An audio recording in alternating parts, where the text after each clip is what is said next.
Hello, everybody, and welcome to a new episode of the MinnMax Show. Place about games, friends, and getting better. Kyle Bossman, you're not waving. You're sipping damn coffee. I did. If you're a listener, I did a nice little like coffee nod. You know what I mean? Like lift the mug a little and give a nod. That's how cozy Real quick, he is. For audio listeners, Kyle, you have the most like mug I've ever seen in your hand right now. This is like a Denny's diner coffee I'll spin mug. it around for you. There's like a. This is an asset pack mug. Oh, a twist. There's a moose. A twist of Man of Mystery. Old moose party?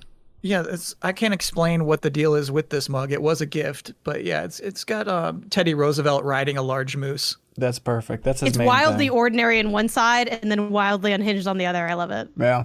Jenna You know what it Garcia's reminds me here. of, Kyle Bossman? That one episode of Two Broke Girls where they're like giving people coffee.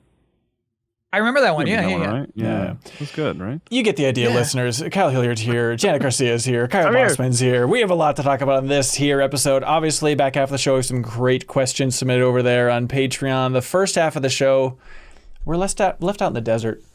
The dry, sandy desert. We ain't got no early codes for no Donkey Kong Bonanza. And so what we're going to be doing is we're going to be having an appetizer, getting in the mood for Donkey Kong Bonanza by debating the top 5 greatest 3D platformers of all time. That is what this episode is dedicated to. I am not spoiling anything about Donkey Kong Bonanza. I mean, Kyle Bossman, you are more spoiler averse about a platformer than anybody I've ever seen in my entire life. Like, you're not looking at the direct. You're scared to read ask the developer? I'm not scared of it. I just refuse to. You're quaking in your little baby boy boots about it? Yeah, I guess you know what? I feel like that will.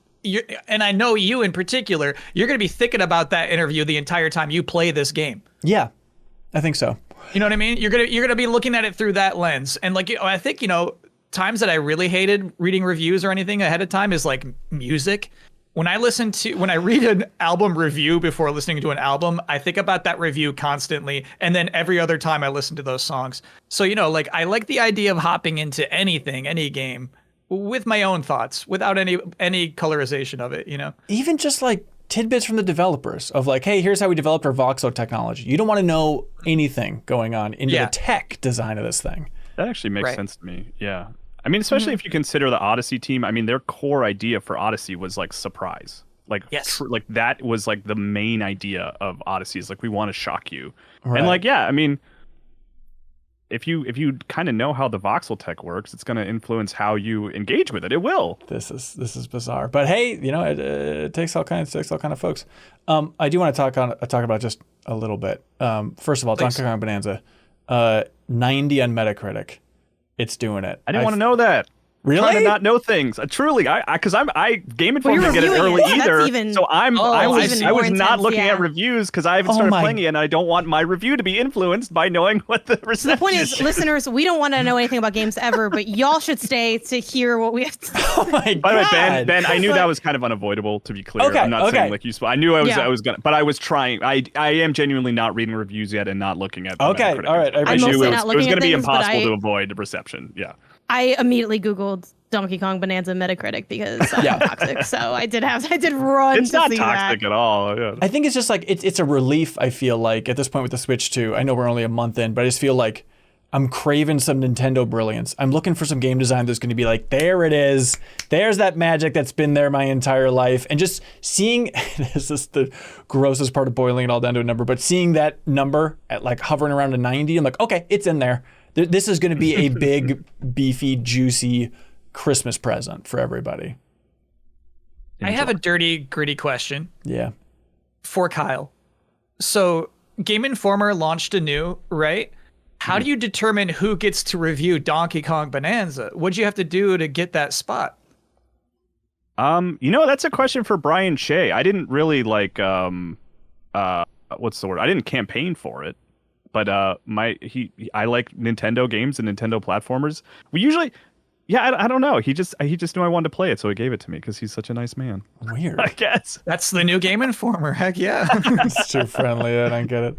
But it is interesting. Like, we've debated for a while now on the podcast about like who's developing this. okay, it's the Odyssey team, but does that mean it's the Odyssey talent, or is this going to be another team that's built up within there, or is it the same director as Odyssey? And we finally have our answers if you want to be a real geek about this stuff, which I love being. But Bossman, you can take your headphones off if you don't want to know who developed this game. No, I want to hear about this part because you were so wrong about it. I don't think I was. I do not think I was. Okay, go ahead. Okay, I said last time we talked about this, I believe, that it is the Mario Odyssey team, but it is not the primary developers. It is not going to be the director of Odyssey. And so the director of Odyssey is a producer on this game, overseeing it.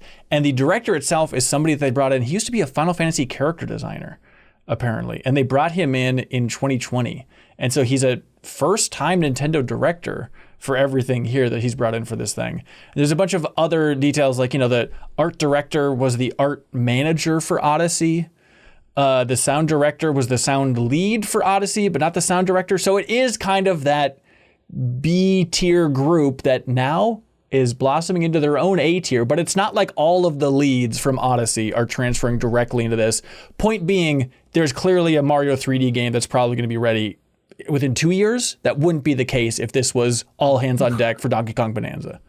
I'm sorry, you're talking about Koizumi in particular, the director of Mario Odyssey. You're saying this is evidence that he is... Go ahead. He was the producer of Mario Odyssey, Koizumi. So he's producer of that and then producer of this, and you're like, oh, obviously he's got some other project he's working on? I think so. I think the actual director of Odyssey, I think is probably working, or there's another... Do you not think that there's a Mario 3D game in the works that is like deep in development right now? No, it's coming out this week. This week is the 3D Mario game. Okay, so then all of the other leads, they're just they're working on I know you've been 4. avoiding Donkey Kong stuff, but this is a Donkey Kong game. It's going to be good. There's no doubt about it. But it's not that all the leads are a clean transfer to this new game. But clearly, I think from the run-up for actually who are the leads on this game implies even more that, yeah, there is a separate team within the Tokyo Nintendo studio. I don't think they're working on a 3D Mario. That's bold and I'm afraid incorrect. You don't think Nintendo is always working on the 3D Mario all the time, always? Like, the second Odyssey shipped, they probably started work on the next 3D Mario, right? Like, even at a small capacity. They started working on this the second Odyssey shipped. Okay. I think they're probably working on both. They started working before it shipped. That's right. But there is like some cool little details, and then ask the developer that I appreciated. Like they have test footage from like the earliest idea for what this was. When they actually release stuff like that, it's so cool. Yep, you can just let it run, and it is just a Goomba with giant arms punching and destroying an environment. That was just like them testing out the destruction, but it's just so fun. Sounds like how they made Astro Bot. Right. Just a bunch of just crude tech demos. Just get the idea out there completely. And then, but also further evidence this was, at least initially, the Mario game. I don't know about that. They were using the tech that they had from Odyssey. I don't know if it's applying like, well, we're working with a Goomba doing destruction, therefore it was clearly the Odyssey game. The big Mario shared follow-up. universe, if you will. That's right, Bossman. You're not going to win on this, Bossman. You're never going to win. No one's ever going to be satisfied on either camp. I was about to say, technically, you can't win either, Ben, because there's like, I know. If they announced a 3D Mario tomorrow, we would still kind of be like, well, we don't know when they were working on it. I think I win if there is the next Mario 3D follow-up, and it is sooner than we think it would be. Compared to, I mean, this timeline, what, it's going to be another 7 years for the next 3D Mario? No effing way. 5 at least, yeah. 5, no. I think it's definitely coming under 5, and it's going to be very much team leads that were from Odyssey. But, so you know what? No, here's what's going to happen. Here's what's actually going to happen. Yeah. It's going to be like a 3D Worlds type of 3D game, and you're going to cross your arms and say, I was right. How dare you? You get what I'm saying? You're saying 3D World isn't primary real 3D Mario? Is this some Dan Reichert philosophy on your end? We're going to have to get into it when we have our discussion of top 5 3D platformers, obviously. But yeah, Nintendo has the difference between course clear 3D games and sandbox 3D games. Oh boy. Okay, this is some Nintendo nerdery. It's a 3D Mario game. Branch has entered the Mario game line chat. But there's an interesting little detail where they were talking about like going back and talking to Miyamoto and Koizumi about like, okay, let's get some details on if we're going back to the core of Donkey Kong design, what does it actually mean? And they said, quote, in Miyamoto's mind, Donkey Kong's world always felt like New York City. When we asked him early on, what is Donkey Kong? He explained that the steel beams and ladders in the original Donkey Kong game were inspired by the neon lights of New York City. And this is the part that I was not expecting. Even the star in the O of the logo for Donkey Kong was inspired by the American aesthetic. I never would have thought that, but like, okay, yeah, it's like stars, like on the Stars and Stripes. Of course, that's why there's stars in Donkey Kong, because it feels like he lives in New York City. It's all right there. The city levels are my favorite levels in Donkey Kong Country. Yeah, they're definitely the best. That's why he hated that game. He's sending them those sketches. He's like, "This is what Donkey Kong is," and then Rare was like, "No, we get it. Like he's on an island." Like, all right. I was imagining the accent really brought it home there, Kyle. I like that. He's supposed to be sipping martinis like in a dark basement in New York. This is not my Donkey Kong. For everyone screaming at their podcast app or at YouTube, wondering what's going on, do we have a new message from the Rumor Meister? It's a good question.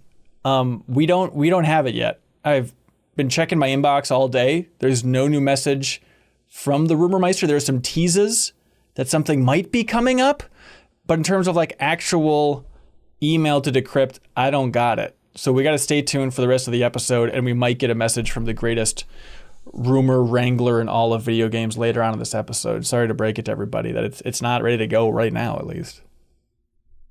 Still got time. Yeah, there's plenty of time. I mean, I think it'll happen, but just stay tuned for an update from the Rumor Meister, of course. Here we go. Top 3D platformers of all time. Bossman, you suggested we use your cool club rules for the top 5 Switch games of 5 can be let in at any time. Yes. And you volunteered there needs to be a voting system to get into this cool club.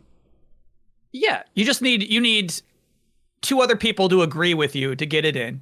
Mm-hmm. But then a game can absolutely get kicked out of the club if 2 people agree to kick it out. So, meaning you really only need to change one mind to get a game kicked out of the club. And on top of that, like any cool hot club, there are also poison shurikens. Right. Okay. Where you can toss a poison shuriken and kill any game in this list, and everybody has 1 shuriken, no questions asked. That game is dead, cannot be let back in no matter how much people want it, and the votes would lean it to getting back in. Exactly, yeah. Okay, perfect. Great. All right, Bossman, you're our guest of honor. What is the first game going on this list for top 3D platformer of all time? Yes, Can Jenna, I do a please. quick clarifying question? Please. Because I just know people in the audience would be asking this. Yes. To be clear, 2.5D does not count? Question mark? No. For 3D platformer? No, I think that defeats the purpose. I guess you could make an argument. You could try, but I think I would push against it. I think I might throw a shuriken. I think I also would. I just wanted to see what was going on, because we're never going to do best 2.5D platformers. I just don't think we're going to make. I don't think that club It'll exists. never be Crash Bandicoot's day. Well, hang on. Hang on. Hold on. Crash is a 3D platformer. It just has 2.5D levels. It's pretty 2.5. Really? No, it's pretty 3D. You have full movement. We're not talking pandemonium here. Yeah, and you're going into like the Yeah, there's a difference between Crash Bandicoot and like Little Big Planet. And Crash Bandicoot later, Yeah, we're saying no, because even like when you're getting chased by a rhino, like you can kind of have full movement, but not really. You got to go down that tunnel. No, this is the dumbest thing I've ever heard. What movement do you not have? Left Tell and me right. a direction you can't go. You can't. There's a wall to the left and a wall to the right. Like I would say like that you don't have meaningful 3D exploration. Meaningful, more than like 12 feet? No, it's absolutely a 3D platformer. What are you, high? Look at the history of 3D platformers. I'll just let you know, I'm not going to vote for a single Crash Bandicoot game today. Well, then I got some bad news for you later, my boy. Then our list is moot. Okay, so Klonoa. We're not going to vote for Klonoa. No, Klonoa's 2.5. No. Klonoa seems 2.5. Yeah, that feels 2.5. Yeah. Okay, Bossman, guest of honor, toss a name on the board. Okay, I feel like we should get it out of the way. Super Mario 64, the perhaps first 3D platformer, or at least well, after Crash Bandicoot, of course, and Croc, Legend of the Gobos. But keep going, I guess. And I think Bubsy May made it out first too. But anyway, like the 3D platformer that made it a genre. Yeah. In terms of like exploration, in terms of like here's the world you're in, find the way to a star, any way you choose, any way that you can figure out how to get up on top of this mountain. So I love the formatting. I obviously love the entire aesthetic. Love the controls. I think those still hold up. I think Mario 64 is like it's top 5 still somehow. It's tough, right, to figure out what this list is in your mind, Bossman. We're trying to skew it your direction. Typically, we do measuring levels of passion amongst the group. That's how we do the 210s. That's how we do all this stuff. Because if we get into the mess of historical importance, it's like you can't argue Mario 64. Take it out. I'm going to say, even as a game that you could play right now, remove your history of it. Eternal Sunshine. Pick up Mario 64. I'm saying it's one of the greatest 3D platformers you ever played. Top 5? I think you should be. Top 5, The camera. I love Super Mario 64. I'm letting it in the club because I'll be rocking with Super Mario 64 because 64 rocking with me. But I will say, just for to acknowledge the other how the other half live. Yeah, that camera is awful. Yes. To play even today, and it does not feel good. But if you can work through that, I still do genuinely think. I think the design alone. I think the camera again really does hurt the feel of the gameplay and can interrupt the flow of someone trying to play it potentially for the first time. And I can get why someone wouldn't have fun with Super Mario 64. But I think they would inevitably be missing out on like some of the best level design ever made in a platformer. And kind of like some of the best level design in games, period. I really hope one day they do a proper remake. No, don't talk about the DS game where you're Yoshi and you put the hat on. I hated that thing. The mini games were awesome. The rest of it was a monkey's paw of a port. Okay, I want a real nice, clean remake one day. Because I think if you fix the camera, it's like that GOTY contender if the camera worked. I think so. Some kind of throwback galaxy or something. Yeah, exactly. Where it all feels good. I mean, I'm letting it in this club. Classic. Like in terms of just like what 3D platformer makes me the most emotional, I think Mario 64 is top of that list. Like it has such a vibe. It's so steeped in nostalgia for me. Really important game to experience, especially at the time it came out, right? It's weird at times. It's spooky. It has all these different vibes packed into it, but it's so damn fun and charming. I push back a little bit on like the levels are all bangers, right? Like, okay, we love Bob on Battlefield. We love the Rainbow Cruise, the iconic stuff, the tiny, huge island, all that good stuff. But like, we love Rainbow Cruise. I was about to say that's your Rainbow Ride. Example. I think it's fun. I think it's cool. Yeah, but tough to also to just separate it from the music and everything like that. But like, you talk about like Hazy Maze Cave, crap like that. Even like the shifting sand stuff. I like Hazy Maze Cave more than Rainbow. Shifting sands. Look, if you didn't know how to work those boxes, that's a personal thing. Like that. It was funky fun. Yeah, Hazy Maze. I rock with Hazy Maze. You all rock with Hazy Maze? And it's got Bowser's sub in there, right? Isn't that Hazy Maze Cave? Or is that? I don't believe so. It's the cave with the spiders and stuff. And it has that dinosaur you're talking about. It has some switches. That's when you get like the steel hat or whatever. Don't at me about the name of the hat. You turn steel. It's Metal Mario.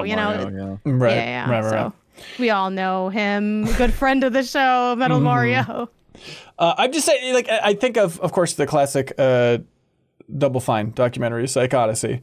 And Tim Schafer's like, you know what we need like a wet, dry world like level in Psychonauts 2. And they just tried designing it and redesigning it over and over again. And then Tim Schafer went back and he played Wet, Dry World. And he's like, hey, maybe this level isn't that good, actually. I don't know what I was thinking. Like, well, a lot of the designers said it's because Raz doesn't swim. So it's like, how are you doing Wet, Dry World? Right. That seems like a very crucial component to everything there. Tough. I don't know. Janet, look at her with her Psych Odyssey knowledge. You were glued in. You're ready to go. Yeah, I got, cool. You tossed it my way and I hit it back.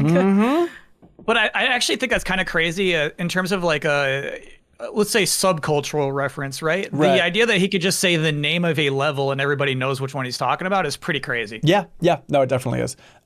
We did the deepest dive of Mario 64. If you want to check out us talking about this game for hours and hours and hours, it was a grand time. But I went through and dug up some notes, and I forgot that Miyamoto at some point, he talks about like how they were developing the game, and he's like, hey, this game isn't fun anymore. When we first started Mario 64, it was super fun, and we've kind of lost it. What do we need to change? And what they went back and changed is, let's see, quote, it was something really simple with Mario's movement. In the beginning, we had Mario turning really slowly so that it was really overemphasized. But at some point, he'd started turning really quickly. He kind of zipped around. So then we changed it so that he went back to turning really slowly. I'm not sure if it was the right change to make, but it was really important to me because Mario 64 was a project that started from that turning movement.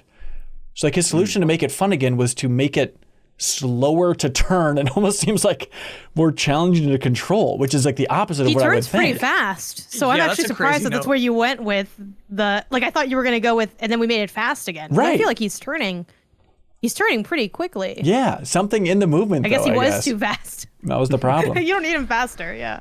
Mario 64 on the list. I mean, clearly. The blueprint. It's the blueprint. Yeah. Yeah. It's the blueprint. Okay, what else we like on this list?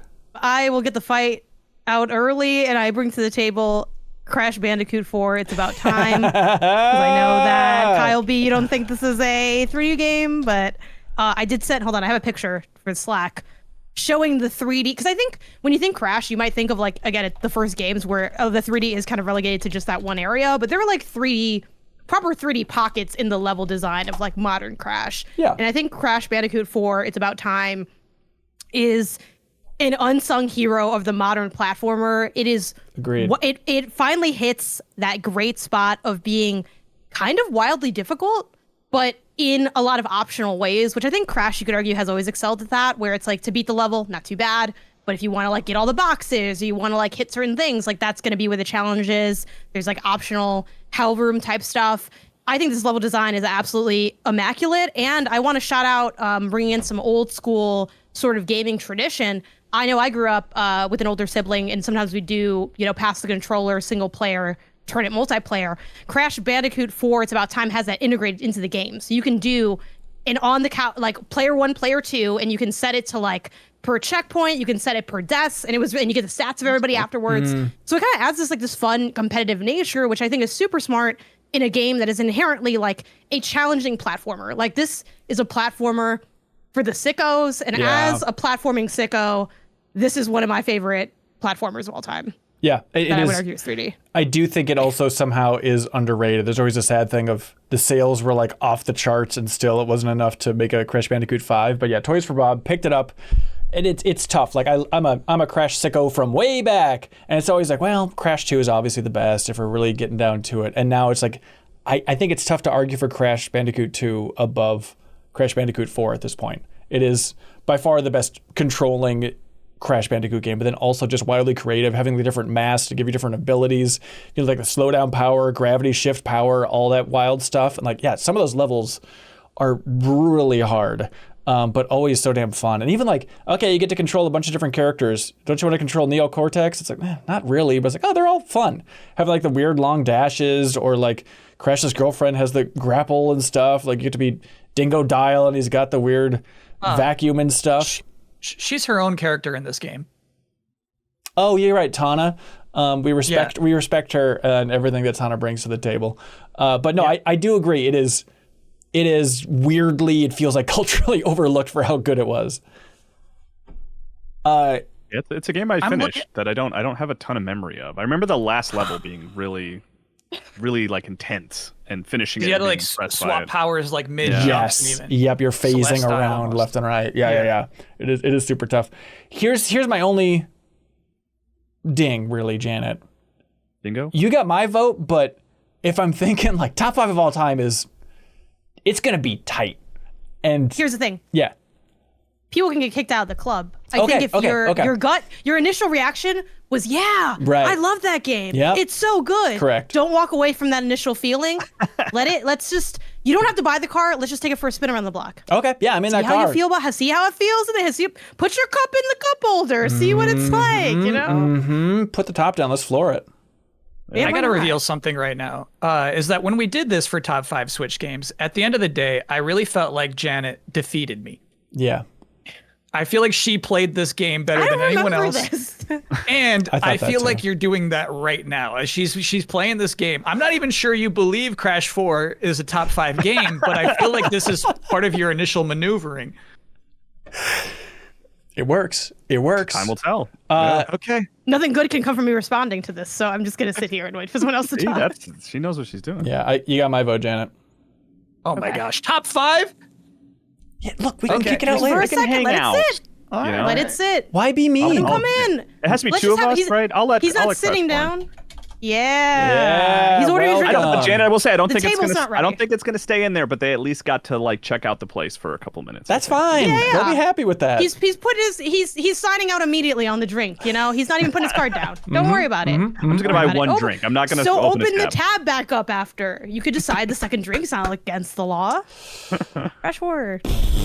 Boy, this is tough. What should be the next one to go on this list? I don't think this is tough at all, and I have one ready to go. That's very important to me.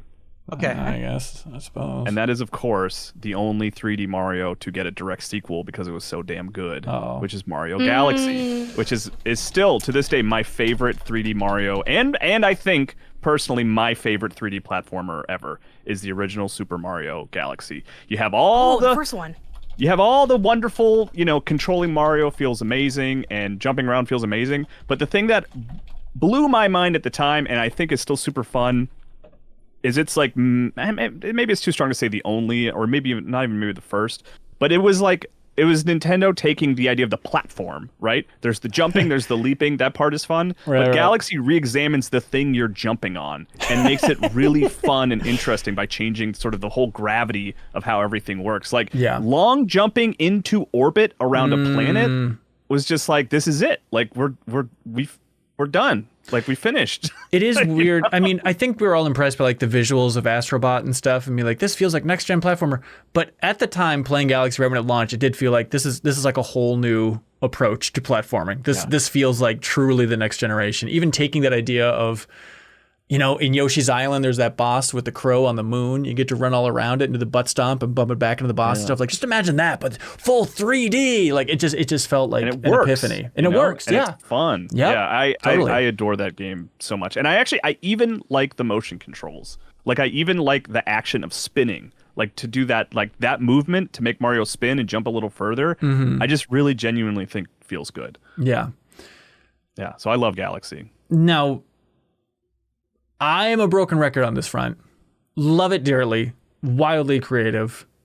You go back and play it. It's so much damn talking. It's so much Rosalina, stupid setup, stupid talking stars. It is a frustrating game to start. They're called Luma. Yeah, exactly. So. And everything, you're skipping the dialogue. Everything and everybody talks. Are you talking about so you're saying after the intro, which is one of the best intros yes, of any 3D not platform? impeaching the intro. It is cool for sure.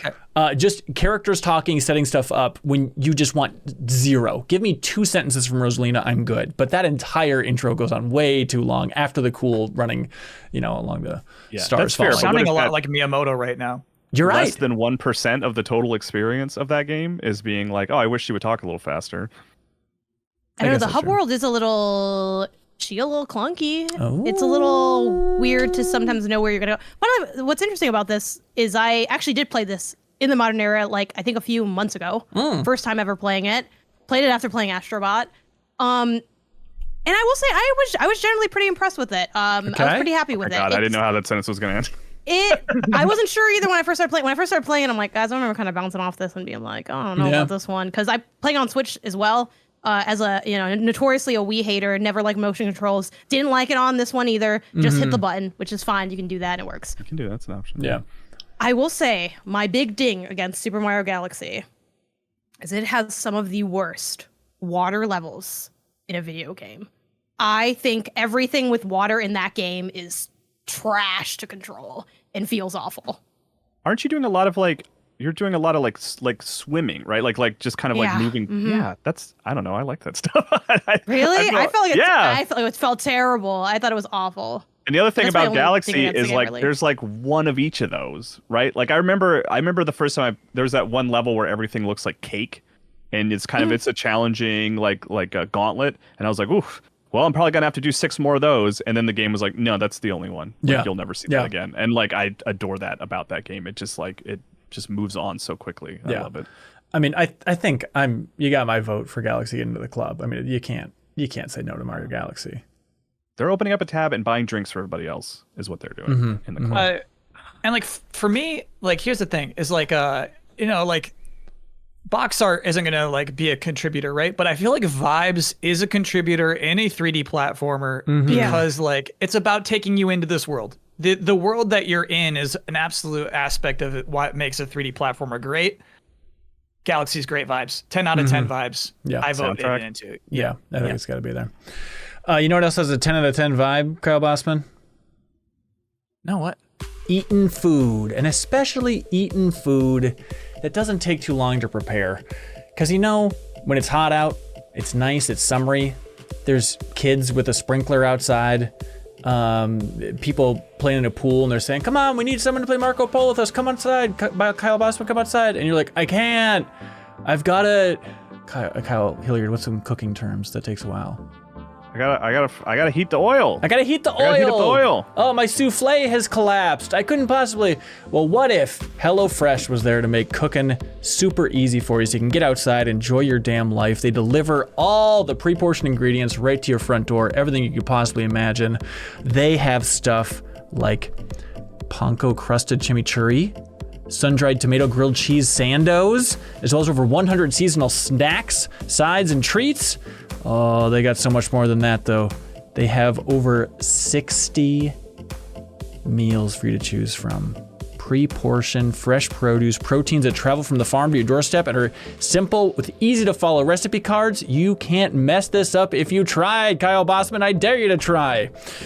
They also have easy microwavable options as well now that you can check out. So you can make your summer enjoyable and delicious by signing up for HelloFresh at HelloFresh.com/MinnMax10FM. Get 10 free meals with a free item for life. That's HelloFresh.com/MinnMax10FM for 10 free meals and a free item in every box. HelloFresh.com/MinnMax10FM. 1 item per box with an active subscription. Free meals are applied as a discount on the first box. New subscribers only, varies by plan, but just get some good food delivered to your house that's easy to make. Make your life simpler with HelloFresh, everybody. We beg of thee. Okay, what I was really gonna say though, for something that's a good, clean, simple fun, and I think... You got an email in your inbox? Hang on, let me check. No. What is Rumor Meister doing? All right. I think they haven't forgotten about us. I think they're still here in theory. Probably forgot about us. No, they did not forget about us. Just like I can't forget about a certain game called Astro Bot. I think deserves a spot on this here list for top 5 3D platformers of all time. Recent, yes, but I can't ignore the fact that after beating that game, it was like, I think this is my number 1 favorite 3D platform. If you just want pure, clean, simple fun, everything designed to make you. Yes, ma'am? Nothing. Just processing. Okay. Yeah. Hang on. This is egregious? Me too. I love Astro Bot. I gotta hear this out. I love Astro Bot. I love it in the club. What favorite? What is the first game I played? Like, I just have the 3 platformers that I'm more emotionally drawn to. Really? Like I said, Mario 64 was way more emotional. I'm letting it in the club. This is a fantastic game. Okay. Yeah. We don't gotta... I still want to hear why it's in here, though, because, if you want a game designed with every single thing to make you feel good and satisfied and tickle your brain chemistry, and also just, it's the combination of like, I love constant variety. I think it's a challenge sometimes with a bunch of just bite-sized levels to have an overall feeling and vibe for a platformer as well, which I do appreciate it. But just having that hub world that you're slowly building out give you a sense of place and home, a little bit in a Mario Galaxy style way, I suppose, right? Where a more inviting version of the observatory from Galaxy. And the hub world is definitely better than the observatory. I think that. Oh yeah, way better. Just having the little guys built up there that let you unlock new areas. You get to interact with your dear friends. They get better and better. And then that would have been like, how charming would that have been? Because they're like such a cute character. Feeding a bunch of them into another one? Yeah, absolutely. That part is really fun, I will say. Like, that's a highlight for Odyssey for me. Not just showing it Galaxy over and over again. There's an E at the end, Yeah. But to have like that sense of home in the home base and then just wildly creative, discrete platforming challenges, not going to overstay their welcome, always feels smooth, always feels great. Yeah, Astro Bot, of course, top 5 of all time. I agree, Ben. At least like walking in. Yeah, he's walking in. I am surprised. This is like the biggest slam dunk in my mind. It's it might be, but I have to see the crowd. The crowd's filling out. You know what I mean? Okay. What's crazy for me is like, I think it's the hover jump that would honestly like just keep it out of top 5. The hover jump? What are you talking about? It's so good. And the lasers let you know exactly where it's better than Mario's shadow. It's not better than Mario's Shadow. It's maybe more efficient, but like it's like not another word for use. better. No, Something that is like efficient and it like works Kyle. better and it actually has gameplay ramifications because it's like can break the stuff below you and it also lets you try. It's I mean, slow. I think It's it's better. slow. The thing is, it's slow. But sometimes you need that. Like, I feel like, like what one thing I went to a couple of the Astro Bot talks at GDC, and like one thing they talked about was putting the enemy placement in such a way that it creates, and also the items, a flow to the game of like manipulating the player into like, okay, you're gonna do punch, jump here because maybe there's like a gap, or maybe there's like an enemy that's spiky, or maybe there's an item that's high, and it kind of, that's what creates, I think, the propulsion in a game where so much of the fun is taking your time. And I think that's part of, like, to get the push and pull, you need both the push and the pull. And I think it's slower, but in an intentional way because it's designed to take advantage of that speed.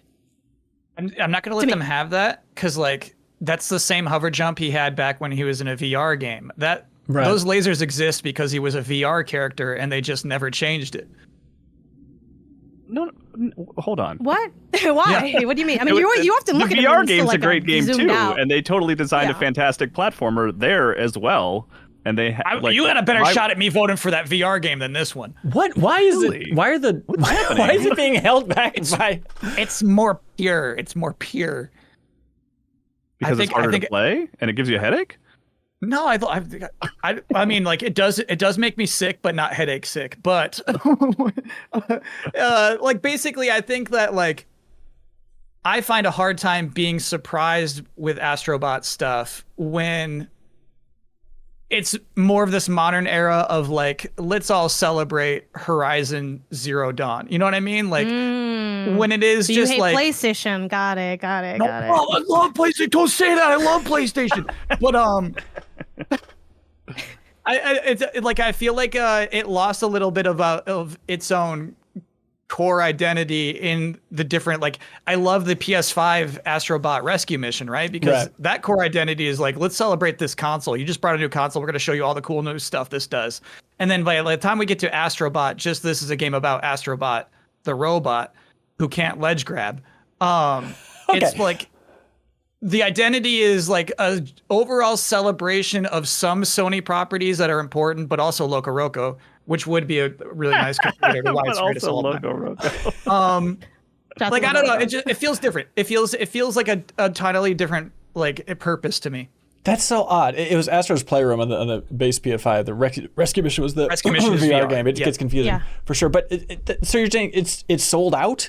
That idea of like the amount of PlayStation history that is packed into Astro Bot. Like, yeah, they're going to do some of their big properties for like the big standout levels. But the idea of like it's not honoring the past enough. It's losing personality. They have more PlayStation history packed into this game than any game that's ever existed. Like, it is an absurd level of nodding to the past and fan service.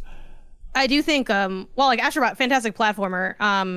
Definitely like an easy entry into the club, at least would stay. I don't know. I got to think more about it. Shocked. I think that is, to me, Astro Bot, and to a degree of Super Mario Galaxy, which, again, super funny playing Galaxy after playing Astro Bot, because I was like, so this is why everyone's saying this is just Galaxy, because they are very similar in a lot of different ways.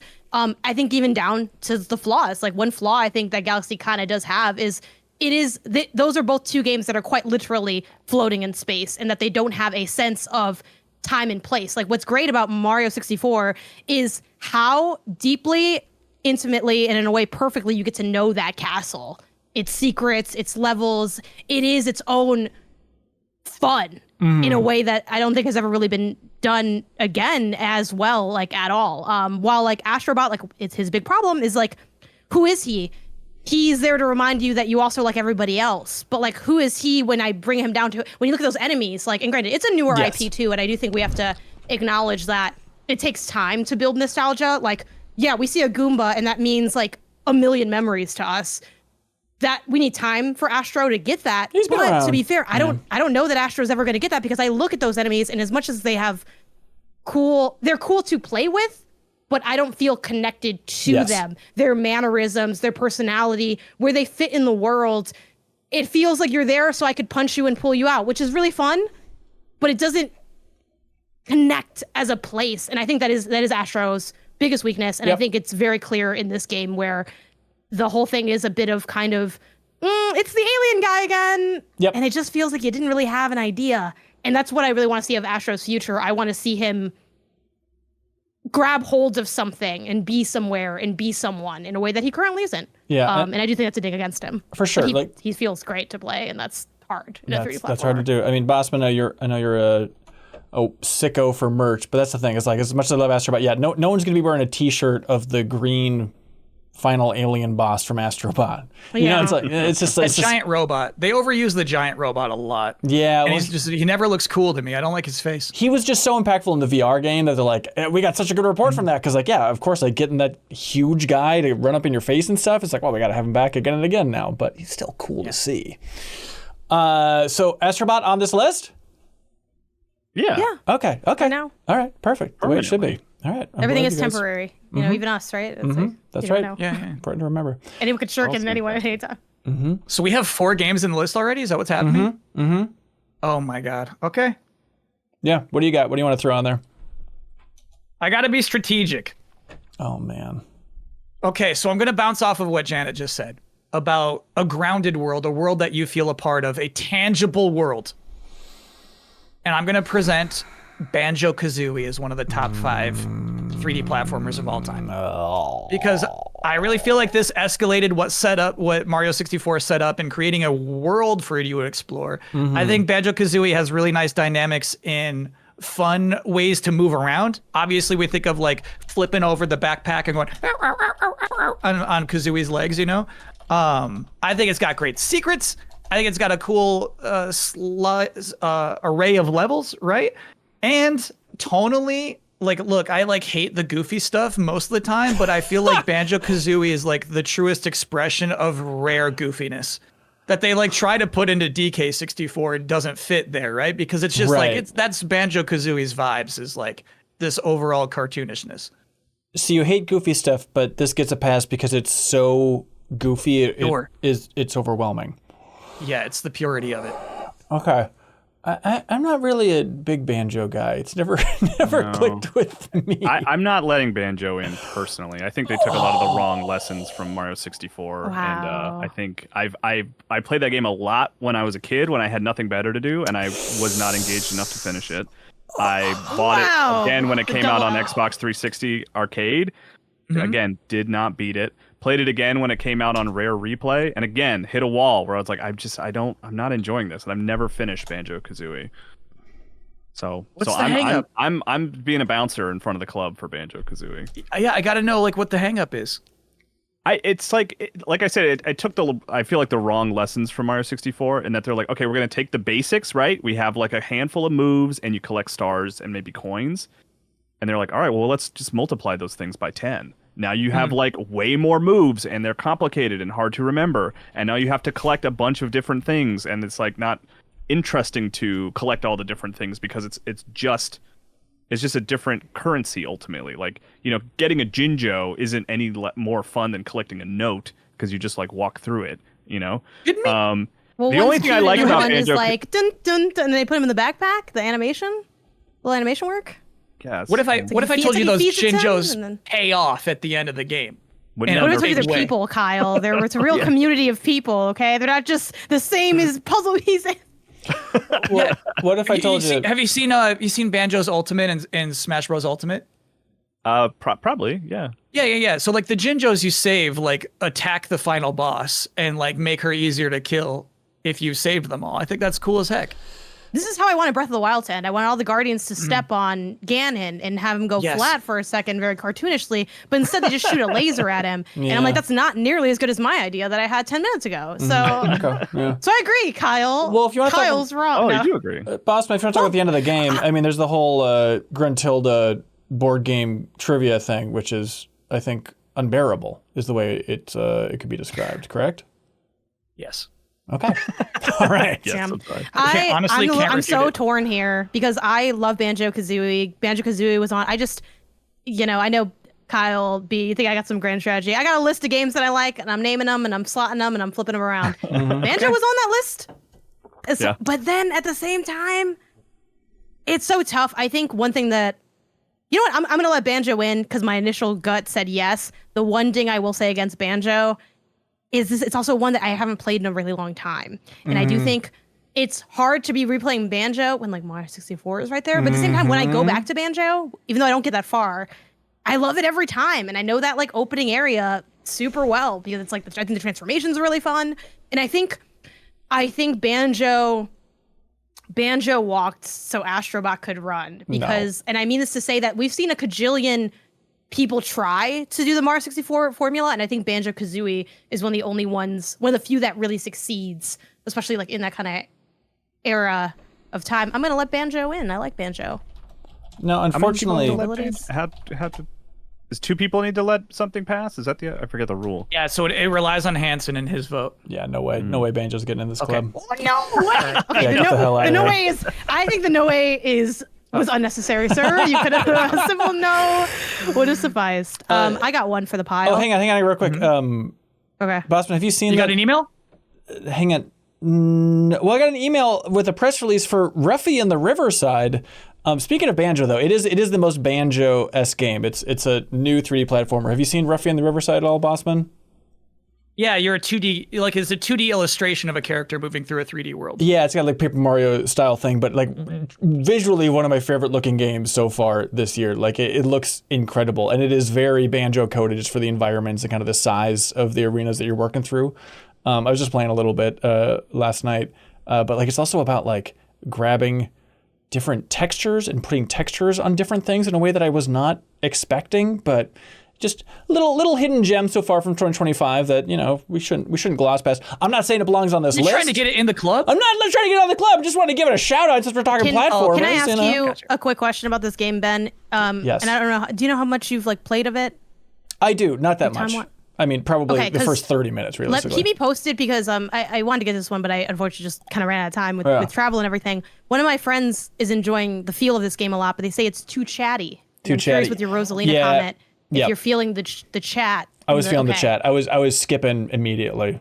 You know, playing on Steam Deck, like I got it. Just let me get to the fun jumping, please. So it is definitely in that Rosalina camp. There's no doubt about it.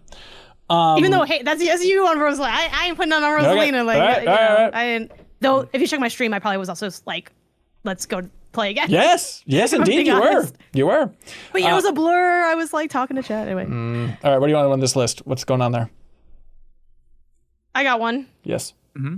If people are ready, I'm a little scared because it's hard to put yourself out there because you don't know what's going to happen. But that's part of the game, baby. Jak and Daxter. This is personally my favorite platformer of all time. Wow. I think it has immense charm to it. I think it controls really well. I think it has a diverse moveset, but it's interesting to see how, like, I think it has moves that have stood the test of time. Like that spin move, yes, you've seen it in Crash, you've seen it in Astro. There's a reason people spin. It's because it gives you just the right amount of grace for like hitboxing to be able to like be done well despite so much time, technology, and game design going by. The game still feels great to play. We did the deepest dive on it. People want to check it out.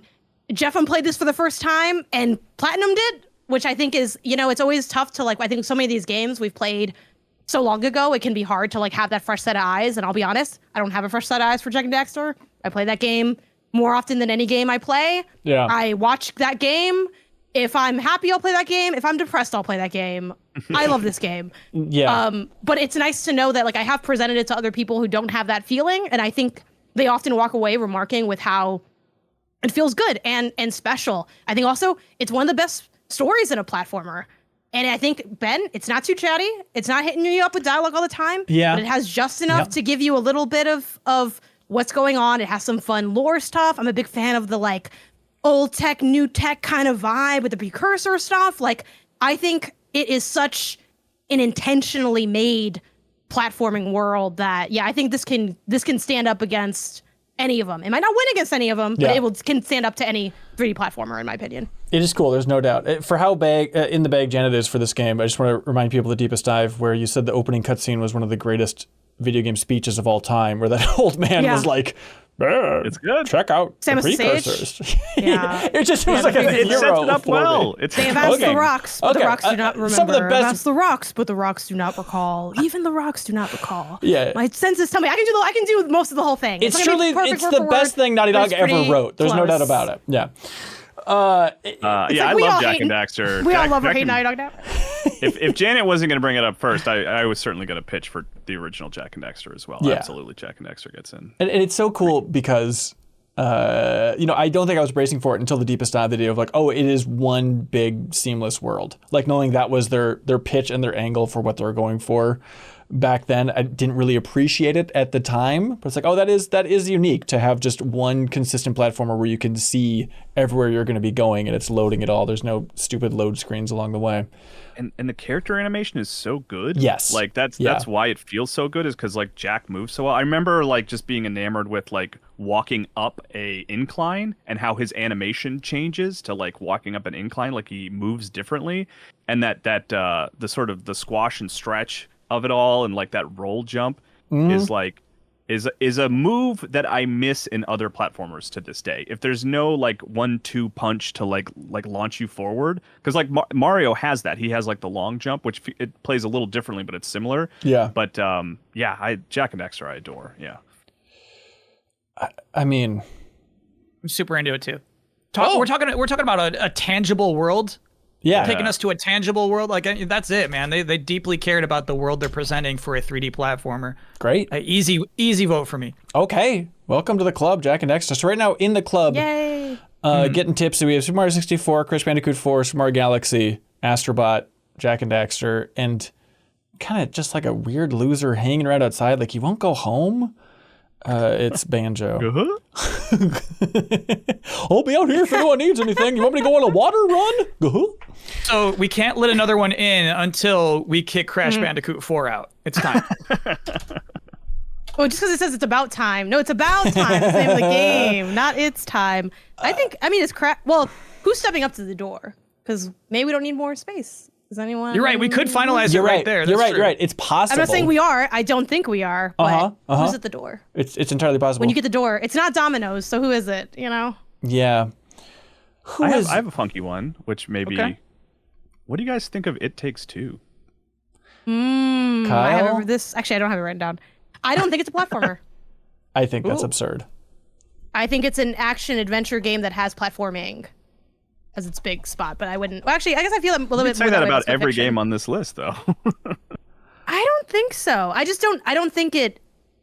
I think It Takes Two and Split Fiction more than It Takes Two is a game that's more about the like funky mechanics and feel, not like the jumping, even though you jump a lot. So even if you do have it as a platformer, I wouldn't put it as like top 3D platformer for that reason. I just feel like the platforming doesn't shine in the level design of it. Sure. What about that? And if I was recommending a platformer to someone, I wouldn't recommend that one. Exploding clock level, and stuff like that, where it's like very precise platforming and. I think the clock was like a spot in a bigger level. No, was it not? Or is there 2 clocks? Because I know there's like a challenging tower. I mean, I don't think we gotta point to like one specific section that's a platformer. I think overall this absolutely is a platformer, and like there's so much variety and wacky stuff in there that like.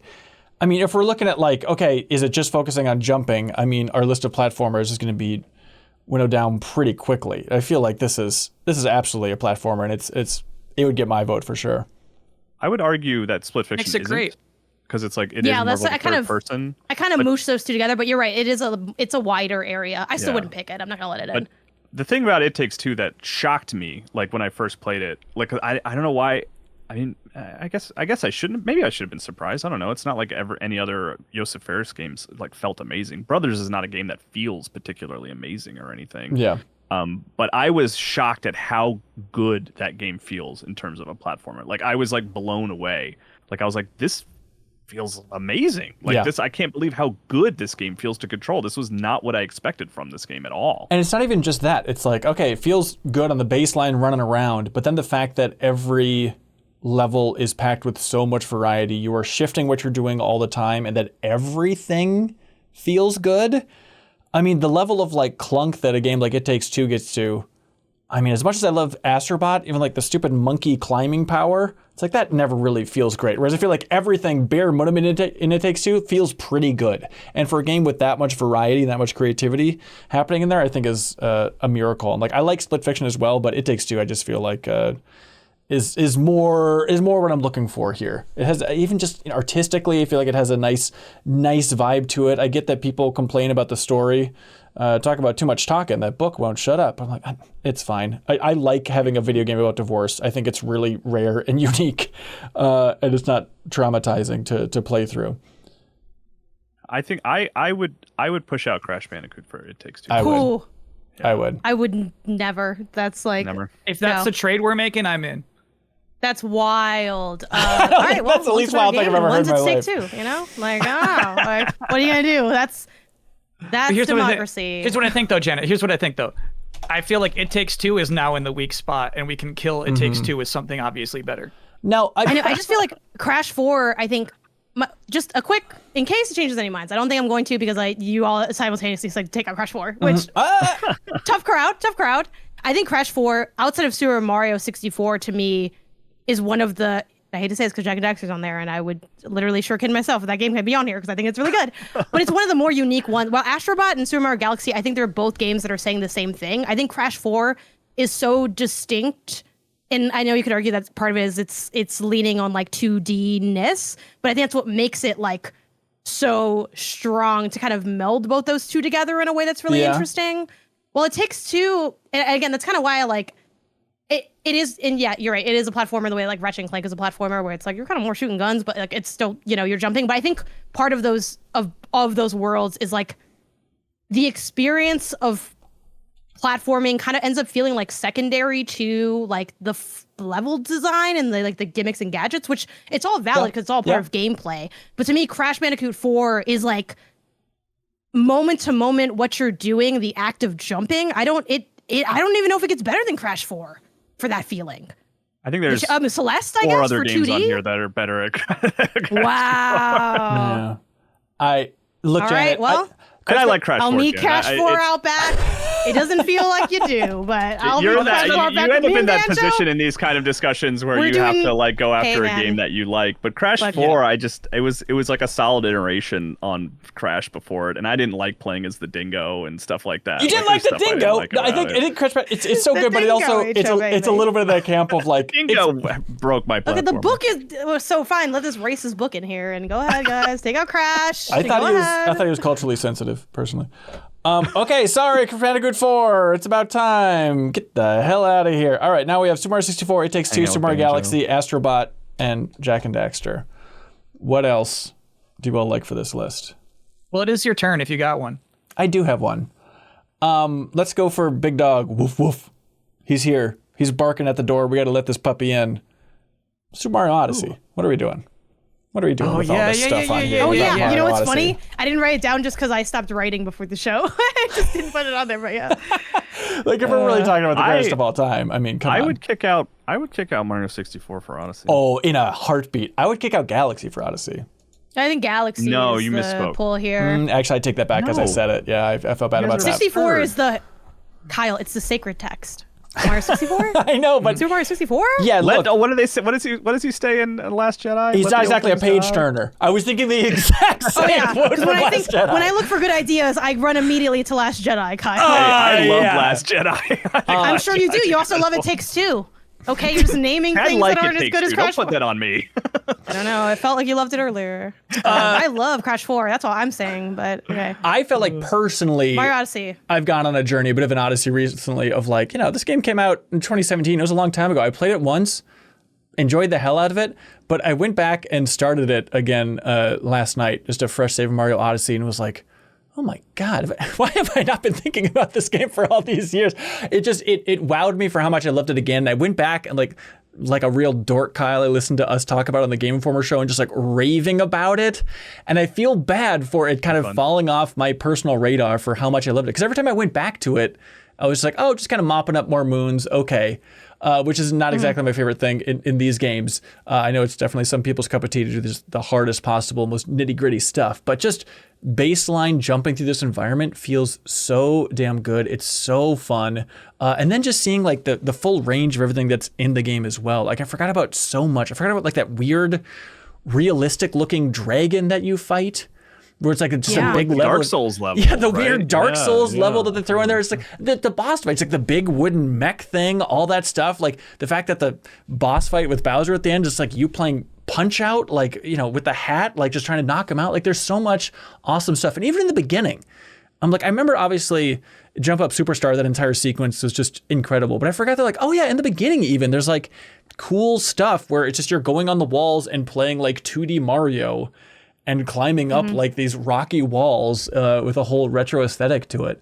And then just the unlockables in there. I forgot that you get like polygonal Mario 64s and unlockable skin that you can have as you navigate the area.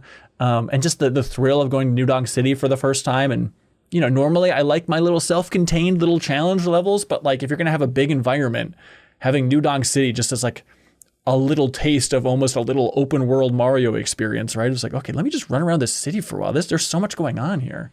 I'd put that number one if we're doing top 5 3D platformer levels. New Donk City is maybe my number one. Okay. Yeah. Good to know. Good to know for sure. I know we just let it in, but does it knock out It Takes Two? Yeah. Oh, yeah. Yeah. Well, let's not get crazy. And I feel like let's the not get speed crazy. with which it was said, maybe it's something what It Takes Two, but I don't know, you know. Let's not get Let's crazy just move here. forward, I suppose, but, you know. I mean, that's like, that. Yeah, I guess so. I hear it. There's also, just to be this guy, do we need all these Marios? Too many Marios. That is the question. We at some point, I felt like we were one more away from asking how many Marios do we need. I think we can get like a third in the mix. List isn't done yet. It's not done yet. This isn't done yet. I'm just saying I would bump out 64 and put Odyssey up there. 64. The idea of bumming out 64. Yeah. Put Mario Odyssey when It Takes Two is still there. Yeah. Which again, I really don't want to be a dead horse. Yeah, I genuinely think It Takes Two is the weakest game on this list by, frankly, maybe a kind of a large margin. I'm looking at Galaxy and I'm kind of wondering. Don't look at Galaxy. Galaxy's comfortable. What a nice I'm spot. looking Corner. and I'm wondering. I'm looking and I'm asking questions. If I was just measuring It's how a little Those are the redundant, two. right? I just think if you're playing all these games, there's one of these games on this list that multiple times you can be like, God damn it, motherfucker, this fucking camera, this thing fucking sucks to control right now. And that should not be on the list of the best 3D platforms of all time, and that's Mario 64. for Super Mario 64? Yes, get it out of here. That's when I your play Super anger Mario issue. 64, That's crazy. I'm thinking, haha, this is fun. And I go, and I talk to the bombs, and they talk back to me, and it's great because they got that great voice. This is some wild And- nostalgia goggles. If we're talking like to play today, Mario 64 versus It Takes Two, are you guys out of your minds? I literally would rather play Mario 64 every day of my life than ever play It Takes Two again. Like Mario 64 is just so much of a more interesting game. Also, It Takes Two. You need that second person. Also, You need That's why another It Takes person. Two. We need to How am I mention playing that. this? That's Which good. I don't think that makes it a worse game because it's like how, but like Mario It's harder to 64, play. the camera doesn't kill you that often. I don't think. I think the camera is tough, but I don't often feel that like if I could just move the camera, like everything would be good when I'm getting the stars. Personally, maybe that is my bias of like I've played it a lot. I don't know how to not play that game well. But it's also I think just really well designed. What about cool this? And What good. About, what about this conundrum? Just to get a lay of the land for people in the club. If we're kicking one out, is everyone leaning It Takes Two over Jak and Daxter? I'd kick Jak and Daxter before It Takes Two. No, personally. It Takes Two goes way before Jak and Daxter. It Takes Two goes before Jak and Daxter. Yeah, and we're absolutely. Yeah, definitely I go before Jak and Daxter. And you're saying we're making that sweep. We're making that. It was hot worth swap. making the appeal, but I think we got 3 votes over here, Hanson. It's gonna happen. Okay. Look, I'm not gonna ever have this for It Takes Two or most of these games. It's like this is, like Our listeners, is that legit stained glass? What do you got there? no, it's one of my followers handles Obi Boing made this as a gift for me. It was like they make it for fun. It's a hobby. They just gave it away. It's like a wooden thing, like it's like made of wood and then like painted. Of Have like you tried Princess jumping Peach's into it? little thing. Not yet. I'm saving that for a rainy day. It's When you it's feel like going down a slide. The Yeah, stained glass exactly. of Princess Peach that hangs in the castle. Yeah. Yeah. Kyle, I know I'm becoming you, and so I apologize. Just talking about playing games with the kid, but it turns out it's really impactful if you have a kid. So I apologize, it's everybody. An important But part of your life. yeah, but I was like, oh, this will be so fun because like my kid doesn't really watch TV, but like I'm gonna sit him down and just play the opening of Mario Odyssey, and he's obsessed with hats. And so I was like, what a great game for him. This is gonna be so awesome. And wait till they get to Hattress. It's gonna be, there's a whole hat world of games there. But I forgot that the opening of Mario Odyssey, it is like a hat horror film. It's like kind of scary, yeah. It is scary. Like they take Mario's hat and put it on the ground, and then Bowser, it's like a close-up of him like stomping on it and squishing it, and then they throw Mario to his death, and then throw his hat, and then it shreds into a million pieces in the fan of the airship. And it's like, it was traumatizing for this poor kid who's just hat obsessed. And he'd be like, don't worry, the hat's okay. It'll get eyeballs soon. It'll be great fun. But even Mario wakes up in the underworld. Yeah, exactly. Yeah. Like you get, I gotta replay this game genuinely. It's so good. The whole sequence of like getting sucked into a frog's brain right. is kind of scary too. Oh, and the part that I forgot that's so good is it's like this weird thing of where he's like swimming in like the mind of the frog. And then it's this weird distorted tunnel, and they have 2 images of like live action frogs. It's just like a photo of a frog that's getting all distorted as it's going by. Like Remedy wishes it could make something that freaking weird. All right, Odyssey's very good. I got somebody who definitely thinks there's too much Mario on the list. I'm talking, of course, about Sonic the Hedgehog, the main character of Sonic Adventure. Sonic Adventure. Which, despite its title, is actually a 3D platformer and not an adventure game, quite obviously. It would be messed TF up if this list does not include a 3D Sonic game. So why not put the best 3D Sonic game in the top 5 3D platformers of all time? Now, where did Odyssey go before we? It's on. It's in. It took out. It knocked out. It Takes Two. It knocked out. Yeah. I'm not letting Sonic in here. Are you crazy? Yeah, I appreciate this as like a little twisted Dark Prince of Nerd Media bit, but if you're saying it's not a bit. If you're saying that Sonic Adventure deserves a spot in here, and Jak and Daxter, Astro Bot, Mario Galaxy, Mario Odyssey, Mario 64 don't, I think you should be hospitalized. And Kyle Wasman, I think they should throw away the damn key. Yeah, I'm standing in the door with my arms up. Okay. Because here we're talking about how good 3D platforming feels, right? But we haven't really talked about just going fast, just spin dashing. Not this genre. Something that also doesn't feel particularly good in Sonic Adventure. Just take some practice. No. Just take some practice. Just take something you're getting used to. I like the whale. None of these other guys could run away from a whale. None of them. Astro Bot couldn't. We would get it's too slow. He gets swallowed by a whale in the VR game, actually. Yeah, that's right. I will admit, I think the thing that 3D Sonic always has going against itself for me, that's not how English works, but whatever. My bias against 3D Sonic is, admittedly, I'm not very good at it. I'm not, and even 2D Sonic, I can't get in the flow right when I get hit and the coins or whatever, the whole momentum. It just like, I feel like Sonic is only as fun as you can be good at playing it, and I frankly am not that good at playing it. So I will admit that it's a little bit of a skill issue with Sonic. No, Janet. I think there's some fun there, but it's like you charge up and then it just gets messy. Like I feel like I start having fun and then I stop almost immediately. You're not alone. Because of my own user error. No, you're putting too much on yourself. I think if you look at 95% of people playing Sonic Adventure, it'll look like crap, and they'll be running into stuff. Is this the one with the Chow Garden? Nope. Because that's Chow Garden's right? great. Sure. Okay. Not platformer. People love that garden. Indeed. Here's the thing. If we're doing top 5 foods, I think we'd all agree lasagna would be on there, which is also kind of messy. I'm standing in. I'm not letting lasagna in this club either. I'm not a lasagna fan. No, but I do like lasagna and I like Garfield. Unrelated but fun fact. Like I kind of, Okay, so Janet, you can understand that a little bit of messiness belongs in a top 5. You can't have the Sonic greatest is totally lasagna, though. You're right. That's no one said it before ever. It's multi-layered. It takes forever to make, and it's really disappointing when you're done. Part of it is like if you cook it, it's always like when the noodles isn't quite right, and it's like it's not cooked, it's too cooked, it's burned. But you know what? If you're hungry, it'll fill you up, and that's exactly what Sonic. You know what, Jen? You're right. Sonic Adventure technically is a video game. That is true. There's no lasagna does make you less hungry after you eat it. What's the cover of this one? Is this the like It's the iconic. Is this cover. the one with the city? It is a great cover. He's in the ball. It's he's Sonic doing the circular pose. Yeah. Oh, okay. It is great. Because I liked skateboarding down Is that the city where you is this That was where you're the like doing second the one. Yeah, that's the Adventure opening of 2. If we want, Yeah. I'll pivot to Adventure 2 if that one's got a it's not going to change anything, but I just wanted to be able to like speak to the memories I did have of Sonic. You could pivot to just Sonic. I believe that people have a lot of fun with this game. I don't believe I've never that. been in that camp. I don't believe that's true either. Okay. No, back in the day, I thought it was awesome. But what are we doing here? Okay. It's not top 5 of all time. So you admit that you I'll were be the the one having second biggest fun, defender okay? of Sonic Adventure, and even I'm saying, let's be realistic here. No way. Locked door. Get out. You know what I'm reminded of, like the end of Polar Express where people can't hear the bell anymore. That's what's happening here. Sonic Adventure is ringing the bell and Hanson can't hear it, but it's simply, it's just too much maturity, I guess. Right. I get it. I mean, yeah, ringing the bell, it's a bit like when a light bulb goes off over your head and you have a really good idea. You know what that's like, Kyle Bossman? Some advertisement. Yeah. When you have a really good idea for something, you're like, God, I wish I could do something with this killer idea, but what am I going to do? Make a website? That's impossible. What am I to do?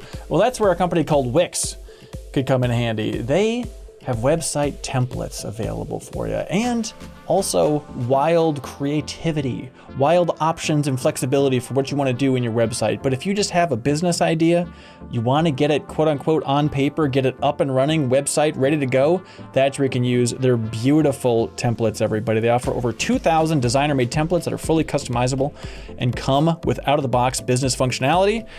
They've been pioneering website tech for almost 20 years now. They know web design. They know what it takes to run your own business. They can help you out. You can even sell products on there. You can sell your little clay sculptures of Sonic the Hedgehog, Kyle Bossman, wherever you want to get to there. You can do it right in your own website you design thanks to Wix. So if you're ready to create your own website, you can go to Wix.com. That is Wix.com to start building your website today. And of course, thank you to Wix for sponsoring the show. If you want to design a website, check them out. That might be a good fit for you. Then I used Wix recently to purchase and create KyleHilliard.com. You did? So that I could have the @KyleHilliard Blue Sky handle. And I was like, well, I have the URL. I might as well make a website. So I used a Wix template to make a pretty simple, website for myself. What are you letting me talk for? Why didn't you take the ad and run with it, man? I was waiting for my moment. That's exactly it. You know who else is waiting for their moment? The Rumor Meister? No, nothing yet. It's kind of disappointing, actually. Oh my gosh. Yeah, Okay. it's kind of disappointing. So I'm sorry. Real quick, I did go to KyleHilliard.com and it says I should probably have a website, huh? Which is really funny. That feels like Kyle energy for sure, yeah. So just to be clear, Sonic is not in the top 5? No, he's not in the top 5. Okay.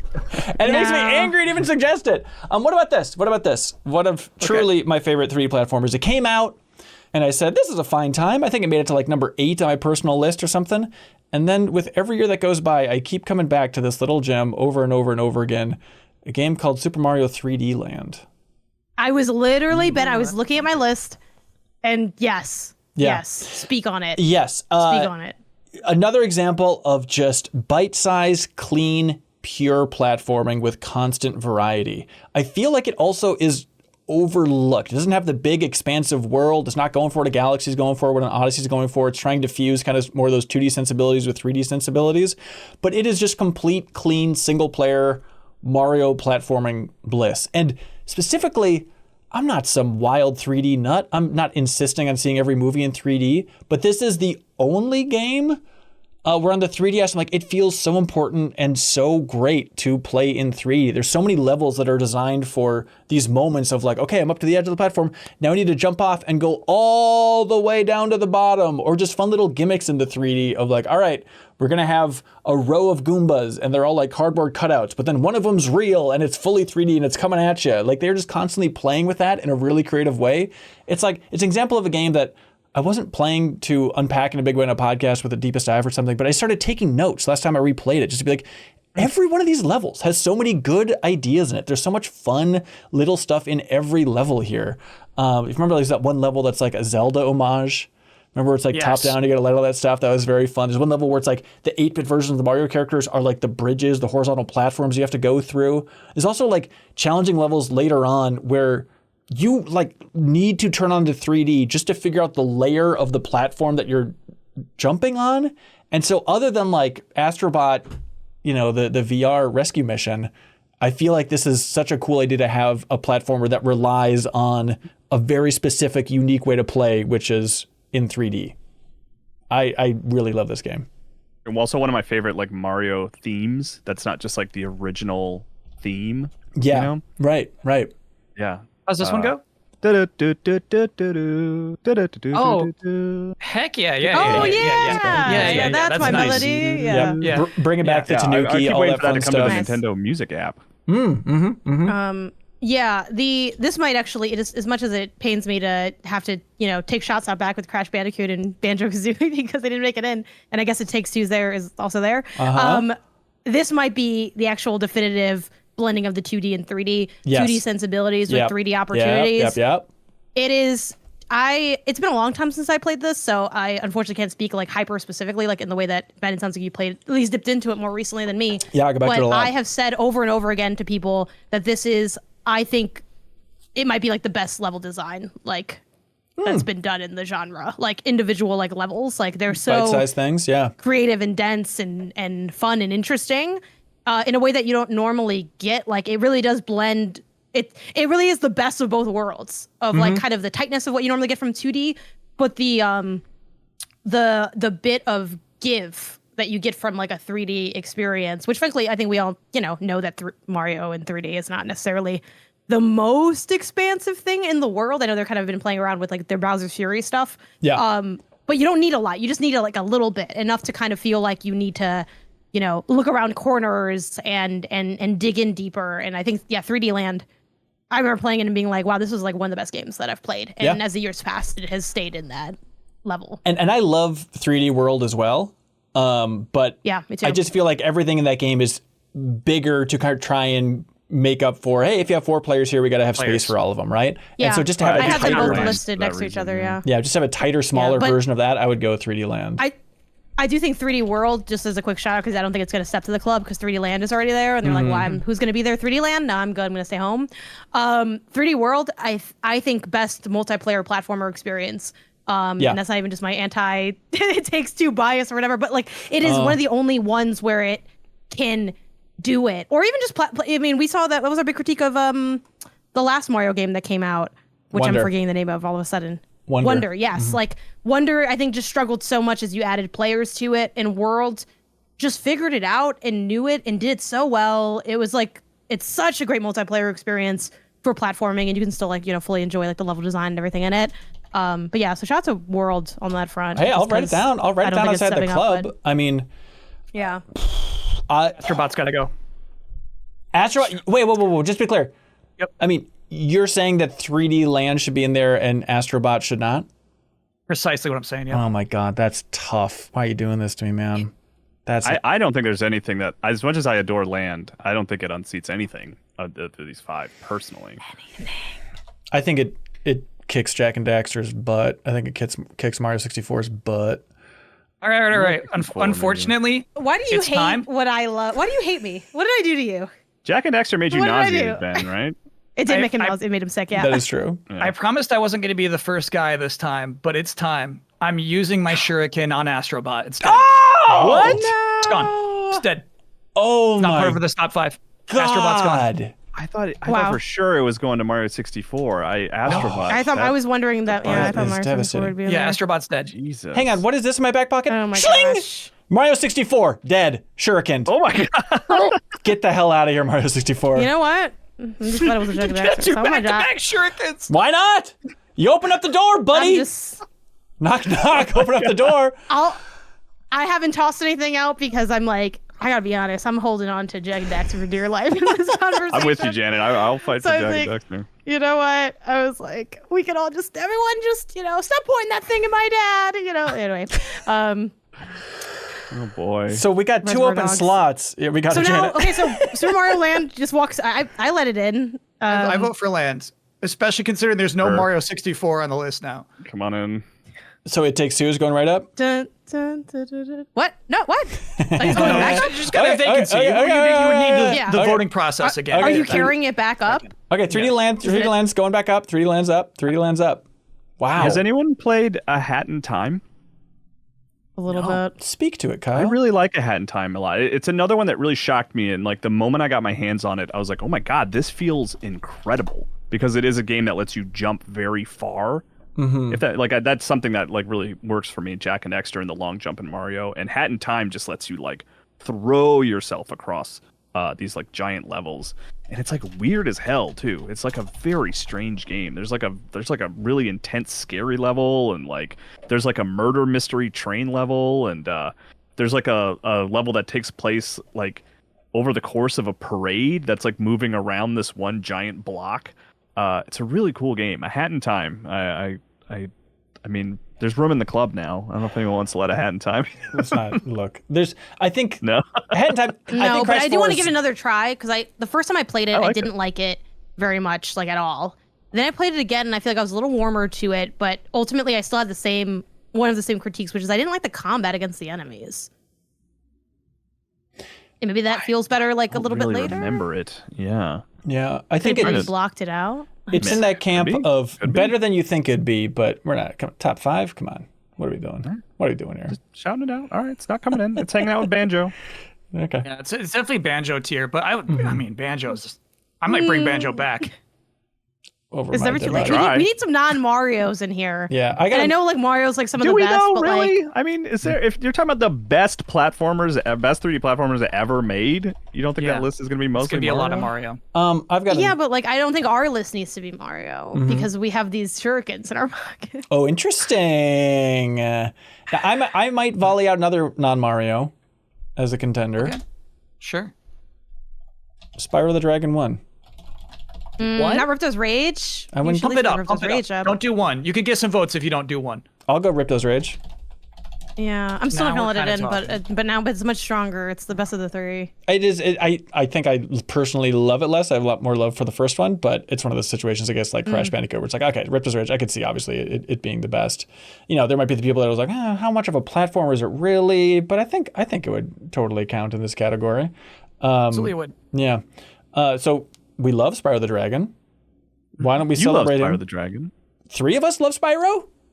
I've never been I tried I dabbled, and then I played the remakes, and it didn't really do much for me. Okay. Ooh, I was going to suggest remakes even to smooth it all out and bring them all into one umbrella even. If you say Spyro Remastered Trilogy, that's a compelling case, you know? All right, I'm saying. Well, then why don't you just say Mario All Stars and then boom, we got like 3 Mario games. I see what we're doing there. Well, then again, it's kind of different, but yeah, I see what you're saying. Well, then it's different because Sunshine would drag it down into the pits of hell, and so I don't know if that really would actually. I should walk Sunshine up here just to see Kyle Bossman kill it. Maybe I'll do that next, just to have the conversation. He's out of shurikens. That is true. I have a shuriken. You'd use it on Sunshine? Well, hold on. Right now we got our guns out on Spyro's little purple head. I don't think Spyro's making it up. I don't think he's making it up. Spyro is super fun. Like it's cute. It's like creative. I just think ultimately like it's not that interesting to play. It does feel like kind of one of those games where it's like, remember when I liked this game because there weren't that many games floating around. It's not in the old club. family cabinet, you know. Stop dunking on the people who are outside the doors. You know, we can go easy on them. It's very charming though. It's very charming.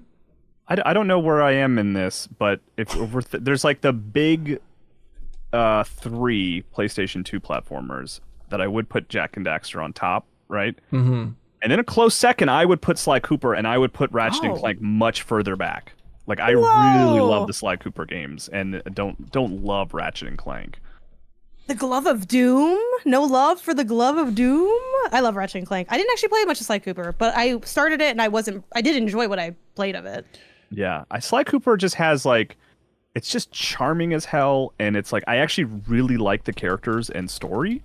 Like I was moved at the end of the original Sly Cooper, and the sequels like followed up. Like I think it has a much stronger story than maybe not Jak and Daxter or Jak 2 and 3, but like certainly more than Ratchet and Clank. Like I actually cared about those characters a lot, and they are in real peril at the end of Sly Cooper in a fun way that was much more intense than I expected. Yeah. And I would actually push for Sly Cooper 1.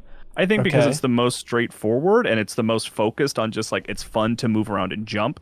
Where the sequels are great, but they're a little bit more creative. And sometimes that hurts it, like, you know, years later. Right. I played a bunch of Sly 2 recently, like in the last year, and I really was like, oh, this is great. I remember why I love these. But like, going back to 1 where it was just a little bit more streamlined. It was like it's the same with Jak and Daxter. I actually find Jak and Daxter much more fun to go back to because it's more streamlined than 2 or 3. Yeah. All right. But yeah, not a lot of Sly Cooper love in this group. No, here's the thing. You got my vote if we can do 2. I think Sly Cooper 2 is the best heist game of all time. So what I really like about it is the mission structure, right? You go walk into this new world. It's like, okay, we're going to take that tiger's gem or whatever, right? So you do a scope out in the hub world of that area of like, here's what we'll do, here's what we'll do, here's what we'll do, right?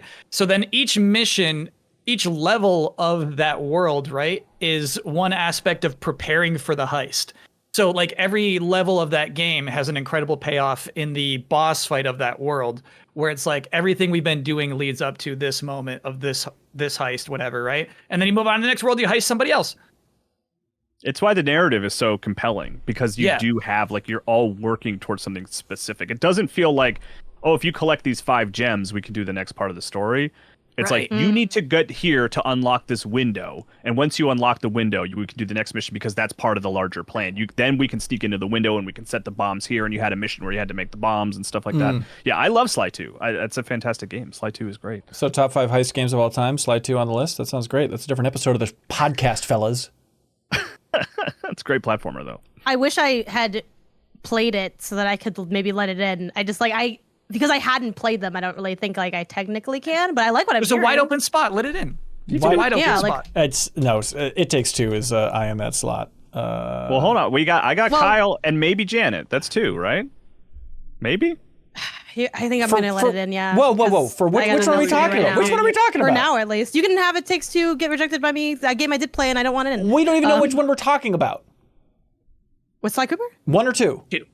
Let's go 2. Let's do 2. You bullied Kyle into that. That's fine. I love 2. I love 2 as well. I did enjoy the movement. The movement is like really strong, which is like the core part of what makes a fun platformer. I just didn't finish it, so I can't fully speak to it. And then when you're sneaking, the music goes like ding, ding, ding, ding, ding, ding, ding. Did they go from Sly Cooper and the Thievius Raccoonus to it just being called Sly 2? Is it the official name is Sly 2? Yeah. That's the biggest drop off in syllables in sequel history. Well, Jak and Daxter went to Jak 2 as well.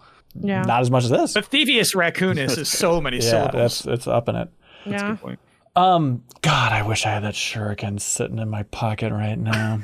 That's why you gotta save those. Poor raccoon. He robs from the rich to help the poor, man. Okay, so right now we have Mario Odyssey, Mario Galaxy, Jak and Daxter. Hazer in chat points out it is Band of Thieves. Sly 2 Band of Thieves. Thank you. All right, take it all back. Thank you, Hazer. The fact that you guys didn't know that, a little bit damning. Super Mario 3D Land, Sly 2 Band of Thieves, and then outside the club, it's Sly Cooper, Thievius Raccoonus, Spyro Reignited Trilogy, A Hat in Time, Super Mario 3D World, Sonic Adventure, It Takes 2, Crash Bandicoot 4, It's About Time, Banjo-Kazooie, Astro Bot, Super Mario 64. No, Astro Bot's dead. Oh, sorry. Yes. Sorry, that's the graveyard. That's the graveyard. Yeah. And also the strongest platformers that were named lying in the gutter. Not my fault. Not my fault. By the way, Tame Kitty points out that the proper name for Jak and Daxter is in fact Jak and Daxter : the Precursor Legacy. The Precursor Legacy, yeah. And then it goes to Jak 2. Yeah. So. Yeah. Of course. Okay. Psychonauts, Kyle. I love the story and world of Psychonauts and Psychonauts 2. I think it is not a good platformer. Okay. Yeah, it doesn't feel good. It does not feel There's good. that whole part. Yeah. But a wonderful world to exist in. But I still want to try it because I hear there's like, it's like, you know what I mean? Well, if you play enough 3D platformers, you're like, sometimes you're just playing stuff that doesn't feel good because you're like, I just want to see what's in here. And I think that's where Psychonauts will be. Top 5 hub worlds. Yep. Psychonauts is in there. For sure. Psychonauts 2, I do think feels good. Like, you know, it's yes. If this felt different, that would have banged. But chat earlier, and apologies for not grabbing their name to remember, but I do want to call out Rayman 2, The Great Escape, which is like a game that I forget that I loved, which is damning praise, I admit, for a list like this. But I remember playing that on N64 and just really adoring that, just the mood of that game. Yeah. It's a really cool game. All right, it's not making it in, but Rayman 2, you've been I noted. don't think so, but I love that game. Rayman 2, very good. Other stuff to... Ratchet and Clank did have really fun weapons and stuff. You're going, it was really name cool. it. It was a really good time. Are we talking about like the 2014 reboot? It's at the door. It's saying, hey, guys, I see Jack. Hey, my buddy Jack's in there. Can I get in here? Okay. And he's standing there, and he's got his weapons. He's got his Glove of Doom. Yep. And yeah, I think it was Kyle, you said you like the long jump. Clank with that little propeller. You're gliding like an angel. Mm-hmm. It doesn't feel as quick as the other ones. It's definitely not as quick, satisfying. Yeah. Sure, but do you remember when you take the wrench and then you put it on a bolt and then you turn and it zooms out? Yeah, I do like that. That was pretty sweet, wasn't it? It was okay. I mean, okay, or look, I sat in the movie theater by myself and watched that movie, and it will always sour Ratchet that, right? for me. Well, no, that wasn't. Which maybe isn't fair. I admit. I never would have told you to do that. Okay, I never would have advised you to do that. That was against doctor's orders. Jay Garcia, platformer doctor. I'm looking at this list. I'm wondering, outside of shurikens, is there any budging? Would anybody vote for any of these to drop down? Like, say, if we dropped Sly 2 for Super Mario 3D World. Do you guys really like Sly 2 more than Super Mario 3D World? Yeah. I think World is so derivative of Land at this point. Like, for the list, which I know is not... It doesn't need to be part of it, but it's, like, kind of part of it for me. Like, Land is stronger than World. I also, like, not to be rude, but if Sunshine is at the bottom of my 3D Mario platformer list, like 3D World is right above it. Wow, like which is like to say I like both of those games, but it's just kind of weak compared to. Oh my gosh! Look who's at the door! It's Super Mario Sunshine, and saying, "Hey guys, I know that I got really drunk at that one party, and everyone's mad at me. Yeah. But hear me out. Okay. It's the only game where Mario goes to prison, and that's pretty sweet." Flood is cool. He's got the little acronym name. You can I think it has some really fun boss battles. You want to talk about creativity. Yeah. Here's the thing. Everyone wants just this prime polish, sanded down, no edge experience. Mario Sunshine gave you a little bit of everything. It gave you edge. It gave you innovation. We all loved the GameCube. Was that not one of the best times of our lives? It certainly was for me. I saw a plush GameCube in a case the other day, and I thought, wow, those are some of the greatest days that I will ever have playing video games. And Sunshine was their part of it. Yeah. Is the jump different in a way that maybe it shouldn't be? Yes. But you want to talk about hover. You want to talk about something that we're still feeling the design ideas today. Astro Bot hovers because of that Flood backpack. And it was super cool. It really opened up like Yoshi the vertical. Yeah, Yoshi hovers. Oh, that's a Flutter thing. It's totally different. Okay, he has to go to do it, so it's like way different. Extremely different. Don't have to charge other it. than the fact that the feel is a little funky. One, may I invite you into just getting a sense for the feel, because I think if you get a sense for the feel, you're a lot better at that game than people that maybe weren't forged in the Sunshine. Yeah. Two, the only thing I would say that is genuinely bad about that game, other than the feel is a little funky, the fact that you have to switch nozzles manually by finding them, I think that's a big mistake, and I think it makes the game overly punishing. But really creative boss stuff, right? Pulling off the freaking tentacles of the squid. You go to an amusement park and are like, it's a rail shooter for a second. Yeah. I like Isle Delfino. I like the little guys, I forget their names. I know you're gonna at me for that, but you drive them with them in the car sometimes in Mario Kart World. Piantas, yes, that was. Isn't it funny that they need this resource and some of the villagers are just like, I just have it for some reason. Like, I think that there's charm there. Who doesn't? We talk about summer games. Yeah. When every list of summer games has Super Mario Sunshine. It's in the name. A time where if you're of a certain age, you didn't pay bills at that time and you lived. It was the last time some of us were alive, and it's at the door. It's saying, please, please let me in. They're going to kill me outside here. So Janet, you want me just to put Janet being young on this list? Do you think that's what's going on here? Youth? Honestly, only a little bit, because I do genuinely I replay that game, and I think it is really fun, but it is a funky feel that I think it gets dinged heavily for being a little weird, but also the challenge rooms were so freaking good. Those are some of my favorite challenges in Mario ever. Yeah. When you take Flood away, and then it just totally shifts everything, and it's just you facing the nothingness of Earth. Mm-hmm. I don't know. It hits for me. I understand the nothingness of Earth. That's right. No questions. They're in the abyss, you're kind of in you're neither dead nor living kind of situation. It's like a purgatory. Platforming purgatory is where they put you in there. I feel like, Janet, you're acting like you're in a room full of Sunshine haters. I like Sunshine. I had a great time playing Sunshine. I don't think it's work making with this. Yeah, hang on. Are there more people? Sorry, I'm not used to having. There's so few of us. I thought we were all killed off. No. I'm not like this absolutely belongs on the list, but I had a great time playing Sunshine. And I played it a lot. I probably played it 6 years, 7 years after it came out, after all the hullabaloo, and just playing like, oh, Wow. this is wonderful. You know, I'm not even peak nostalgia for prime youth playing this thing. It does get a lot of crap. It's not the best controlling these days, but it's got so many ideas in there. You can't write it off. You can't just say that's Play with a bad GameCube Mario. controller is what I gotta ask. Yeah. It was like original except for hardware. I think played it on such a- Switch again, Yeah, and I still liked it. The novel part of like squeezing the trigger and the extra click on the GameCube controllers, I think, is a big aspect of why the controls actually feel really nice. Yeah, for sure. I mean, I know it's Kyle's least favorite 3D Mario, but is Sunshine going on this list over a Jak and Daxter or Sly 2? No. Okay. I enjoyed both of those games more than Mario Sunshine. I like Mario Sunshine. It is the only 3D Mario game that when I got the 70 shines, the bare minimum to beat the game, I finished it and I moved on with my life. Every other 3D Mario I have gone for 100% happily because I just wanted an excuse to play more. But Sunshine, Don't go for that 100% Sunshine. It's hell. Don't do it. I know it's also like it is challenging to a point of not being fun often. I think Sunshine. Yeah. But I still have a lot of affection for Sunshine. But all these games on the list currently I enjoyed more than Sunshine. Yeah. Now chat's obviously screaming about Ape Escape. Love Ape Escape. No. I'll put it on this list as a tip of the cap. I don't think it's making top 5. Is it wrong for us not to use all our shurikens? Yeah. Or No, if you like the list, it is wrong. locked. No, it's But wrong. it's wrong. I don't got like something Galaxy that much on here. I gotta be honest. Throw it! Throw it! Why? What goes on there instead of Galaxy? I don't know. I just don't. So why are you just trying to kill something for no reason? Why are you trying to hurt me? Because the thing about Galaxy, one thing I really do love about it is that it is one of the few Mario games that I think at its core campaign is challenging. I don't think you need that to be a good platformer. Jak and Daxter is not challenging at all, except for the spider cave because it's poorly designed, which is its only flaw. But like Galaxy, I don't know. I just then pull up the Galaxy theme. doesn't- Just have it playing in the background. It doesn't emotionally connect in a way. It's the Whoa. Astro Bot of Mario.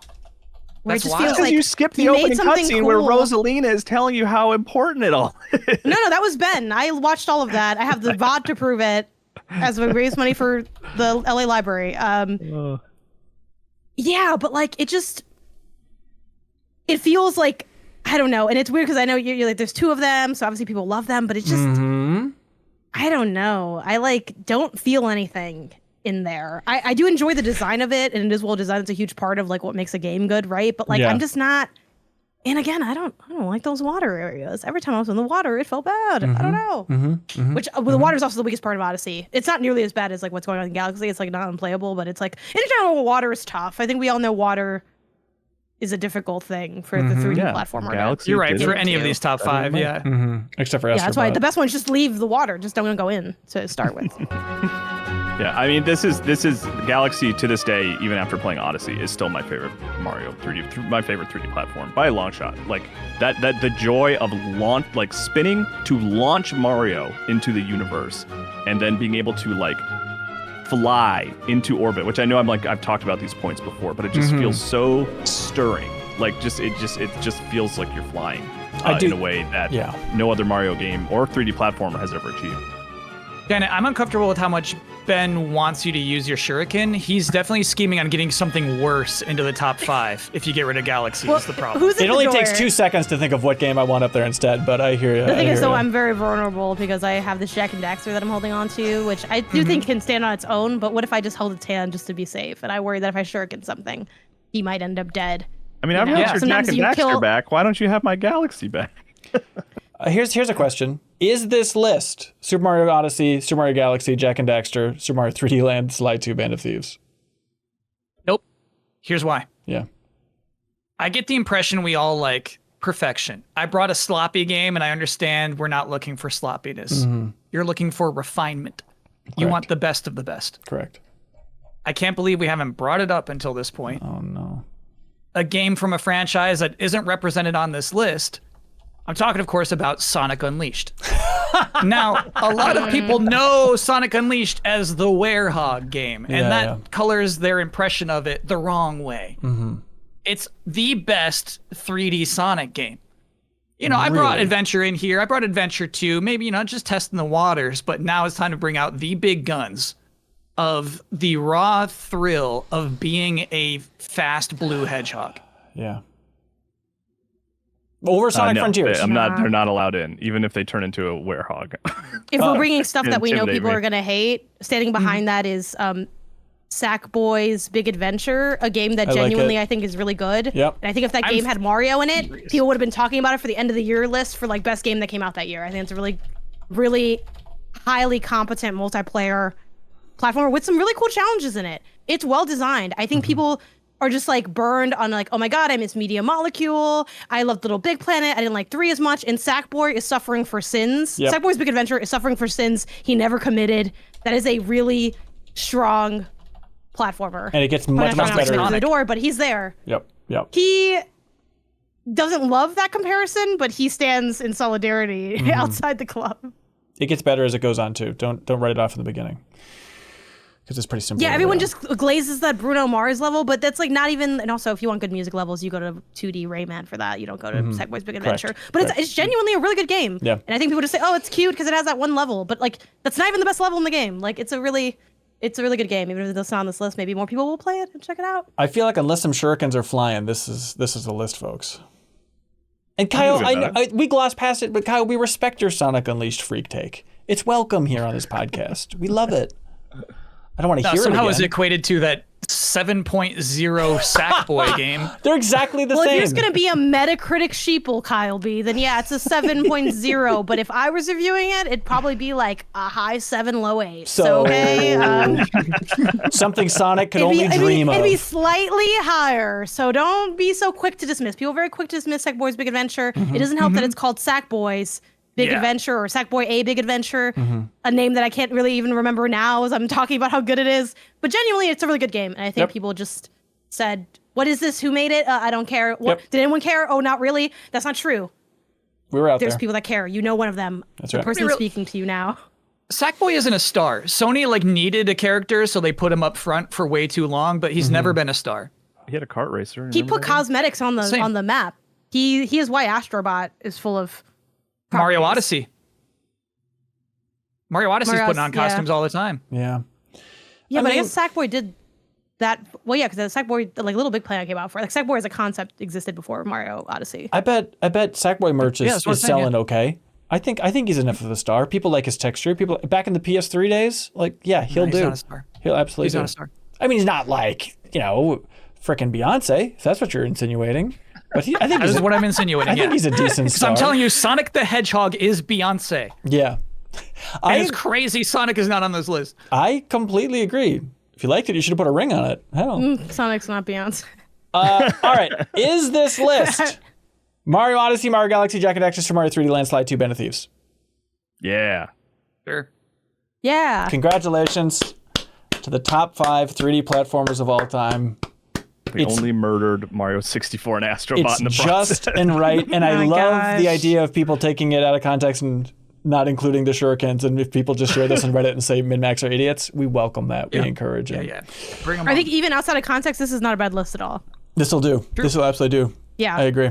All right. Well, hey, we exist because of a site called Patreon. And of course, we should help thank some of our biggest supporters. Of course, I'm talking about people like I Am 8-Bit.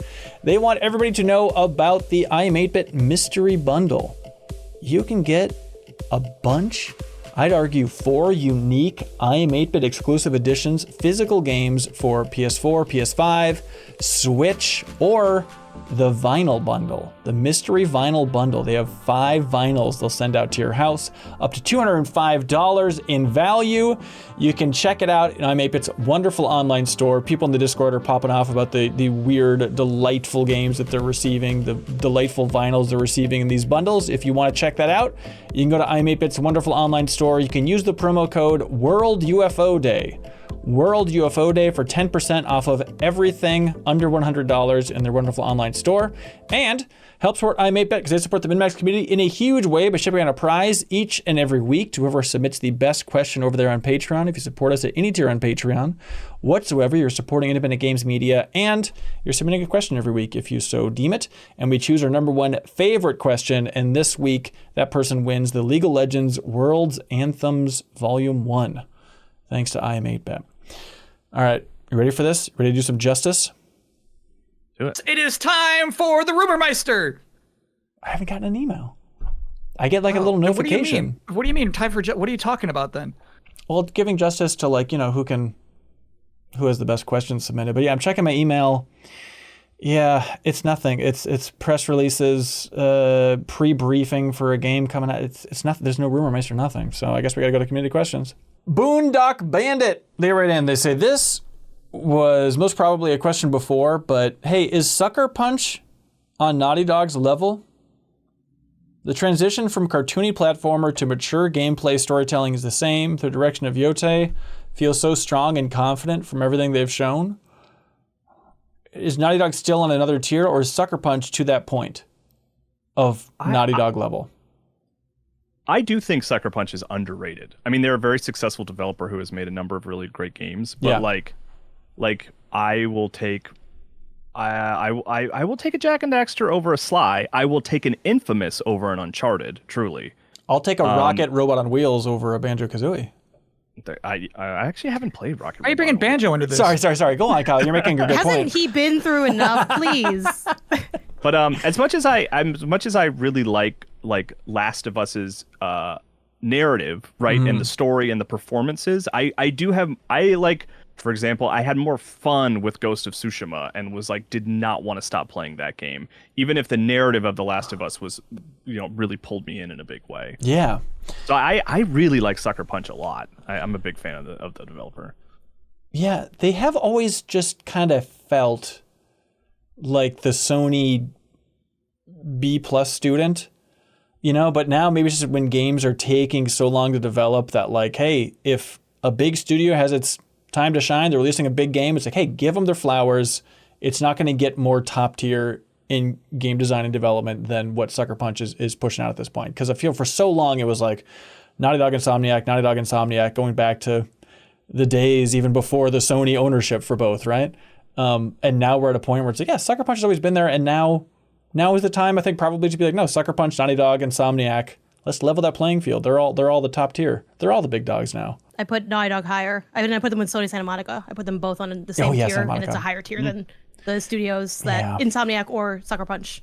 For me, doesn't mean they're not incredible studios. Yeah, it's just like great and greater to me. Yes, personally.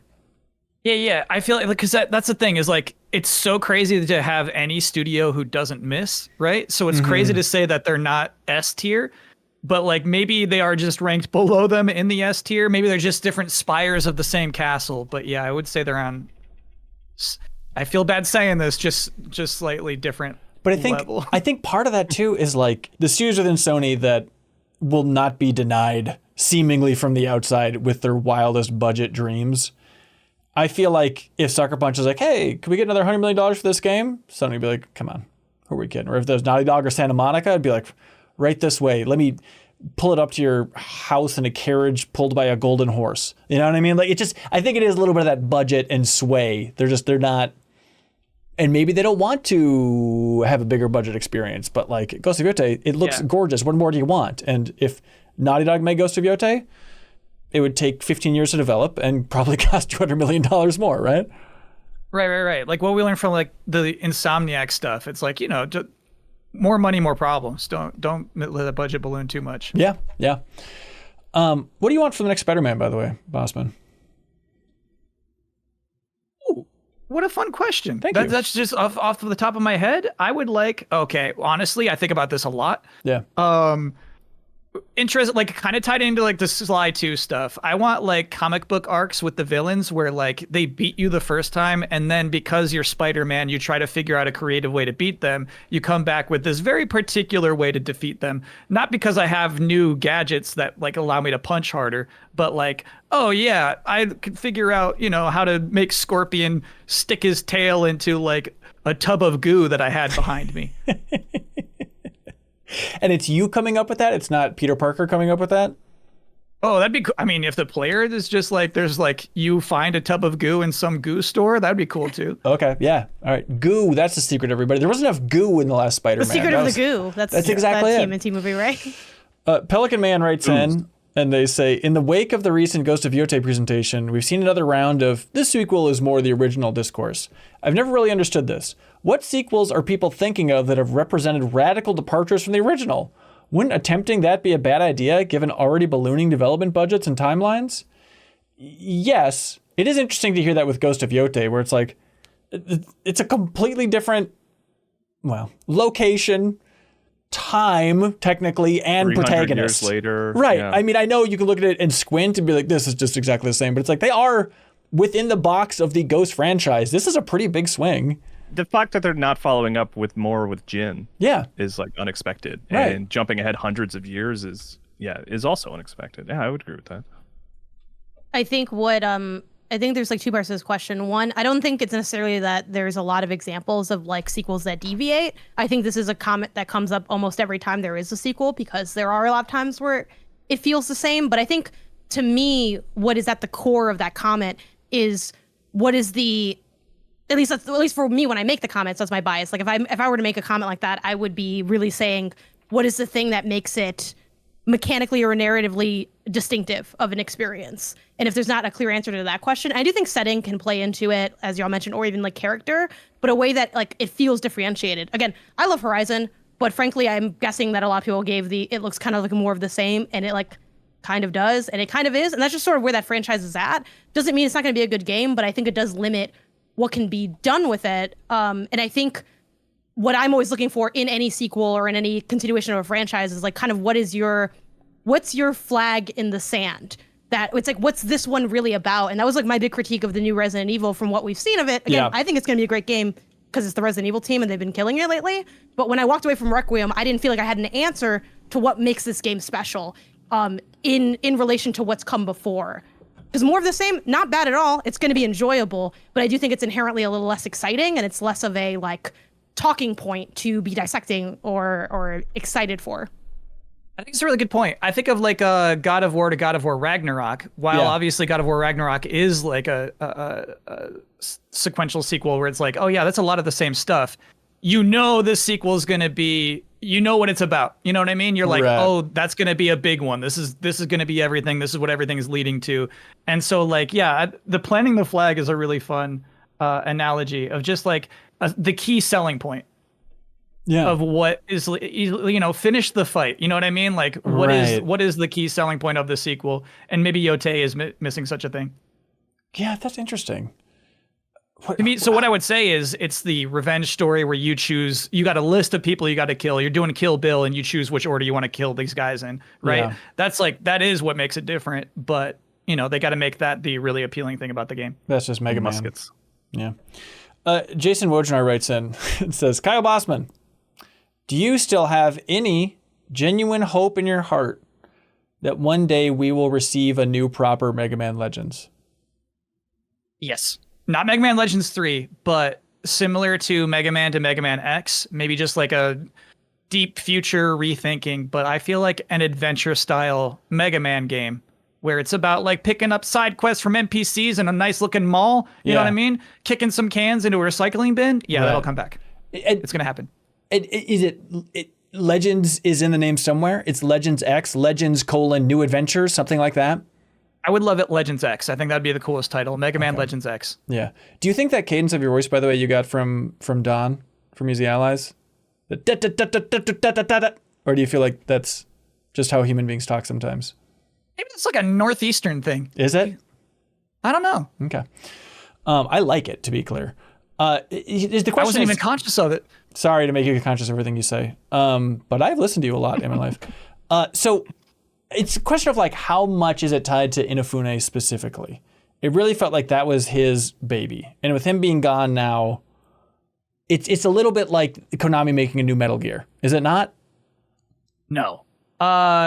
It's like he definitely drove like the green lighting of that project, but there's not a lot of like him in its what makes it great. What makes it good is not Inafune. Yeah. It's weird. Mega Man's a different franchise than Metal Gear as well, where it's a lot more flexible, you know? I disagree. I think they're the exact same number. No, it is to a lesser degree for sure. But like, it is just that question of like who within Capcom is going to stand up and be like, I'm risking everything, new Mega Man Legends. When I feel like they were struggling for so long, and then finally, I think Oda was the name of the director for Mega Man 11. Like they finally stood up and said, we're going to do it. We're keeping this alive. Mega Man lives. Let's make Mega Man 11. This isn't a trial balloon. Mega Man's back. And it feels like they stood up tall and proud and made a solid game. And now it's been, God, in 2018, I think Mega Man 11 was. It has been so damn long. So the idea of like being a Hail Mary, we're talking about a subset of a Hail Mary. And not even the most popular one, which would be like Battle Network coming back. So we're talking like third string subset of a Hail Mary. And that gets tough. Yeah, I'm not thinking anytime soon. Okay. Right, I'm thinking like 10 years from now because, I do think you got to have a new Mega Man X or regular Mega Man game and for that to flourish even before Legends can come back. Do you think we would see a different take on Legends over a Legends 1 remake? No. It's like how they did Metroid Prime remake. You know what I mean? It's like, let's warm it up. Let's warm up the franchise. Yeah. Yep. You could do it. I'd like to see it. Like the art is so important in Mega Man Legends. Like I'd be really sensitive to how they were actually making it look. I just don't know if you could do it with like high fidelity. I'm trying to think of even just like the kind of box art look. Like if they could make that look for the entire game, maybe there's something there. But I was looking into I know we talked about it before, but the director for Mega Man Legends 1 and 2, and of course the Misadventures of Tron Bonne, all of our favorite games. So it's Yoshinori Kawano. And he's directed a bunch, Dead Rising, obviously, within Capcom. But I was like, what is that guy up to? Is he still at Capcom? He is still at Capcom. Kyle, do you want to guess the last game the director of Mega Man Legends directed? Which one? I'm going to tell you right now. The DLC for Resident Evil. Kyle? Oh, sorry. You're Kyle. Yeah, you're Kyle. Yeah. Obviously, you're Kyle. Kyle Hilliard. It's the DLC for Resident Evil 4. The Resident Evil 4 DLC. That's what. Way to go, Kyle Hilliard. On the ball. The Ada Wong? Yeah, separate ways. Oh, interesting. Isn't that weird? Cool. Yeah. It's cool. No, that's cool. That's cool. That was good DLC. It's great DLC. Poofy Doo writes in, and they say, are the Switch 2 versions of Breath of the Wild and Tears of the Kingdom not getting enough credit? They aren't, right, Kyle? I think they are. No. I think. No. You don't think so? No. I mean, the problem is like, we've played those games a ton. And so like I booted up both of those games and was like, this looks amazing. But I kind of was like, I don't really have anything else I really want to do in here. You know what I mean? So I kind of like turned it off. But I was really impressed with it, I'm jealous of someone who gets to play Breath of the Wild and Tears of the Kingdom that way for the first time. But I just don't know that there's a lot of those people out there. I have to finish it. Yeah, do it. I have to finish it. Yeah. I mean, But you I can go back haven't to... booted it up.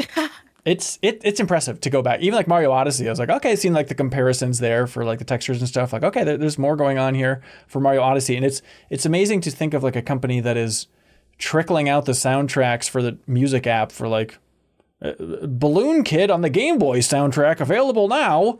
That's just such a light trickle, like a gerbil's water dispenser. Compared to this, it's like, hey, here's like great looking versions of like all of these classic Switch games. Where I'm not saying they should have done that. I'm just thinking it would have made such a big splash if it was like at launch we have Breath of the Wild running great on Switch 2, and then a year and a half down the road we can have Tears of the Kingdom and everyone can talk about it. But in terms of like conversations about Switch 2, the fact that these games look and play great at this point, like it's not in top 10 conversations happening here. Yeah, I think the reason that it's not really like talked about, where like the credits like are they not getting enough credit? I think the reason you don't get more credit is because it's not necessarily that they just run better, it's that they had problems running the first time. And not like terrible problems. It wasn't anything that I think impeded me recommending the game by any means. It would be like a footnote in a conversation, but that was the reality, and that was the like some of our last memories of the Switch are a little bit negative. I think it's a great console still. I think it'll go down in history as like a fantastic device. But that end conversation was not a lot of games coming out, things running badly. So for them to kind of come back and say like, we got our flagship games running well, but also only if you have the highest tier of our subscription, which admittedly is like an affordable subscription, but it's still kind of like this, you know, it's like you're not really going to get necessarily as big of a splash as you might with like, you know, the simultaneous release on, and this is a big conversation too, right? Switch 1, Breath of the Wild is a launch game. Oh, well, is it really a launch game? Because like it was on Wii U also. It's like, yeah, but it was a new thing and part of that conversation. We saw the same thing happen with Miles. I think people, and I don't know if the question writer has this feeling. This is me kind of just like sussing it out. I think people just genuinely or generally don't really like negative critical conversations that steer negative. And I think the Switch 2 has been a little bit of a negative launch conversation, and people are really wanting people to be like, actually, the Switch is doing so much stuff and let me show you what it is. And like, there are answers to what's going on, but I don't think they're that exciting. There's a reason I haven't booted up Tears of the Kingdom to finish it. I'm just not that interested right now. It's not necessarily a new thing. And when I get a new console, I'm craving new experiences. And again, this isn't unique to Switch 2. I mean, when I got my Xbox Series X, it was not a fun day. Like, I didn't have an easy, I was hitting people up, hey, what are you playing? How are you kind of breaking this thing in? And there wasn't an answer. Luckily, Switch had an answer, right? They had World and World Tour for some people who might be on the show. But, you know, I think there hasn't been as much. And like the idea of going back for maybe a replay or going back to continue, it just doesn't have that new breaking open a seal of a game feeling. Yeah, I think it should have been Breath of the Wild DX. Yes. Yep. I think that would have been exciting. I legitimately think that would have done it. Yep. You got to add more. If there was some bit of new content, yeah, I 1000% would have. It could have even been small. It could have just been like, we've added 5 new shrines. Bowser's Fury of Breath of the Wild Tears. I don't even need Bowser's Fury. Like, that's more than I need. Like, it could have been just a handful of shrines. Yeah. You know, just an excuse to go back in there. I would have loved. And in terms of it not getting enough credit, like I think it is telling that like Nintendo reached out and they're like, hey, you know that Zelda Notes app? Like, hey, how about you send a picture to us of your Zelda Notes app, and then we'll send you a Zelda mailer in honor of the upgrades you can have when you play Zelda on the Switch 2. What do you mean reached out? That was an email you got? Yeah. Can you check your email? From the Rumor Meister?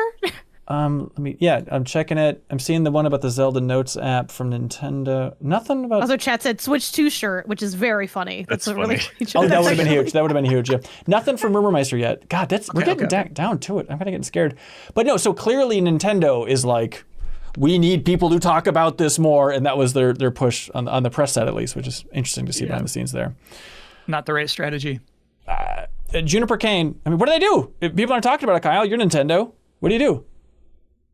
Ooh, right, because we're talking about conceptually what is a bad idea. How do you get people to talk more about this app? Yeah. I guess I would try to make it like you can prank someone. So it's like, let's try to get people pranking each other by sending each other bad items in this game. Okay. Like crowd control, but for Breath of the Wild. Yeah. Which actually I think would be immensely popular if you added a layer. It would be, you could just drop some crowd baddies. control is just a big like stream, part of streaming culture, like it's crowd control games. And I think that actually like a would reverse feel strand game. That's it. Yeah, they can vote on what's going to be in a treasure chest. That's cool. Yeah, that's good. Yeah. I really hate that I had to hear anyone say that, Kyle, but you're right. It would be a reverse strand game, yeah. The Juan 1 writes in, they say, hey, MinnMax crew, can we get a mini pissy zone with Kyle Bossman for the 2024 210s from MinnMax? He played a sound clip many times about the list during a stream of his. As if, I believe, was the clip he used. What does this mean? As if is actually unrelated. That's coincidental. Oh, okay. What is the sound clip you're using from the 210s? It's a maybe I press the button after somebody tells me a particular game is in the bottom of the 210s. I do have a button that says as if. Oh, okay. So the same way people are going to judge our top 5 3D platformers, you saw our 210s and you said as if? Yeah, but like ours, it's like mostly correct. Your 210s last year had a flaw that I feel like delegitimized the entire process. And it's the fact that Rebirth wasn't number 1? Yeah. Yeah. Hey, well, it's okay if Rebirth isn't your number 1 or number 2 or number 3 or number 4 or number 5 or number 6 or number 7 or number 8 or number 9, or it's actually I got to draw the line there. Yeah. If it's not your number 10, you're delegitimized as an outlet. So you're saying the fact that we had Lorelei and the laser eyes above Final Fantasy VII Rebirth, you're saying is not just and fair in the universe? Yeah, that's so wrong. I agree. Look, so wrong. I needed you. I too feel like that game should have been a better game. Yeah, it was wrong, but it wasn't. But to me, that's like such a glasses pusher upper take of putting Lorelei above Rebirth. You know what I mean? Yeah. Well, they made a better game. I don't know what to tell you. What was I to do? More engaging, Boston? more interesting. I went up against 8 people who said that game was bad. What am I supposed to do with that? You know what? Maybe the Rebirth wasn't long enough. Maybe it would have came back around the other way if they just kept it going. Yeah. How about you finish the game that you started making and just make one game? Maybe making one game into 3 games. I don't know. Make it 300 hours. There's twists and turns on that journey. It's not making one game into 3 games. It's taking one world and one story and really opening and making up one game, one good game, one bad game, and then who knows what the third game is. Yeah, it's gonna be excellent, and it's gonna somehow end up in the bottom of your 210s. I already know it. I can foresee this happening. People soured on it. Yeah. And I'm trying not to play it. I think that's my goal, to not play. I'm not gonna have an opinion on the third one, so it's up to you. Bossman, I mean, I love Remake. Don't let me play this game. I love Rebirth. At the same time, if I was a gambling man, I would bet part 3 is going to be the worst of the trilogy. I think really people have been telling me they think it's going to be the best because of what's like left to do. I mean, there's a lot of good story stuff, but I think if they're doing that good story stuff from 7 and also wrapping up their meta story, that is a lot to cram in. And I think people are going to be like, okay, we're just kind of repeating the same open world stuff. Like, there's not that many new areas to go to. So I think people are going to cut back on that. I think they've even vocally said, like, okay, that's this thing we wanted to do for the second one. We're going to reel back on the open world stuff that everybody complains about. But Chadley won't be like chiming in every time you find a bush. I agree. But at the same time, if it's you know what, I got a shuriken ready. I saved it for Chadley. And he came up and also mark my words, said 1,000 times. Chadley is going to be awesome in part 3. I would bet everything. I agree, yes. Oh, I'm so there with you. I'm there with you. Yes, I think he's good. They know exactly what they're doing. They're playing you all like a fiddle. Chadley will be a boss fight. Chadley. Yes, it is going to be an awesome at the end of the game, thing. it actually said Chadley will return. I remember that. No, but I mean, they can scale back on the open world stuff, but they still need to let us go to everywhere we were before. And so I think inherently there's going to be a bummer for some people. Like, Chocobo Farm again? I was there in the last game. This is dumb and redundant. Like, just giving you the option is going to annoy people, I think. I doubt that. Okay. I doubt you'll be able to like explore all those open worlds. Maybe like you go straight to the Chocobo Farm, but you can't like walk around to all the windmills and all that. Then people will complain we won't be able to explore the open world again. No matter what, people are going to complain about part 3 in a million different directions. ready. They're locked and loaded. Yeah. Those dirty haters. Pork Bun Powered says, hey, MinnMax and Kyle. I loved Kyle Bossman Fixes the MinnMax show for New Show Plus, quite possibly the greatest segment ever created in human history. Good Lord. Wow. The logical follow-up would be then, how would the MinnMax show fix Kyle Bossman? Parentheses, the brand, not the person. Oh, okay. That's important. This is very important. It's really I got a lot of really personal quick. issues. I said, open up. We got the time. But at the same time, like, your brand is kind of your person in a lot of ways, so it's tough to kind of separate those fully. But obviously, we can't dive into your personality and everything, all flaws therein. But the brand of Kyle Bossman. Here's what do you got for me? I got one. Okay. I don't know. I don't know what it looks like exactly, but like, you probably haven't created a website, where you proudly proclaim all of your achievements. But if you wanted to sell yourself more, I think you could have that angle of like, whatever your title on the Game Awards is. What is it again? Game Awards is associate producer. That's like my best. Associate producer for the Game Awards. No. I'm so sorry. Consulting producer. Excuse me. Associate producer would be above me. Consulting producer on the Game Awards. You can just say some form of a producer for all of Keeley's shows for how long, and every year where they send out those press releases of like, this Game Awards was seen by 114 million people on planet Earth at the same time. You go for how many years you've been doing this. You add up all those views. You broadcast a little bit out there, right? So it's like, technically, I've been a producer for video game content that has received over 1.75 billion views or whatever it is. There is a way to bill your work on that show and pitch it as in like, you need me to consult on your little rinky-dink show, Bandai Namco. You know what I mean? Yeah, but also like I'm not like looking. Oh, okay. Well, that's You know what I mean? Like, well, actually, if Bandai Namco called, I would answer the phone. I'd be like, yeah, let's fix that show. You're right about that. Right. Well, what do you want to do then? What would you try and bill yourself for? Is there anything that you're like hungry for at this point? Oh, now we are getting personal. Oh, sorry. Do you know, like, I want to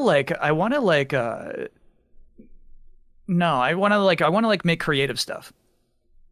You know, like what we're doing here. Yeah. This is the way I see it, is like we're responding. We're reacting to things other people create. And sometimes you got to like create to push some other stuff out. You know what I mean? You got to give back. I love doing this. I love like streaming and all that, right? But at some point, you got to like push some stuff of your own out there. Yeah. And I feel like that was kind of leaving Easy Allies. That was kind of your angle as well, right? It's like, I'm ready to create some great works. We did an interview that was like an hour long, and I'm like, yeah, so these are my plans. Right. And then, they kind of all fell out. Yeah. And delayed input is kind of that middle ground of like, you're creating some great work, but it also feels a little bit like it's podcasting adjacent. It's in response. It's always I'm responding to something that somebody else made. Yeah. So you're talking about things on the scale of like a box peak of like, here's just a bold thing that I want to pump out there. Yeah. And so Kyle Hilliard, help him out. How does he do that better? Oh yeah, it has an extra S to his last name. It's not a bad idea. It is actually such a good idea. Triple S. Triple. Oh, I'm so sorry. For some reason, no. For some reason, I thought there was already 2 in that 1 second. Oh my God.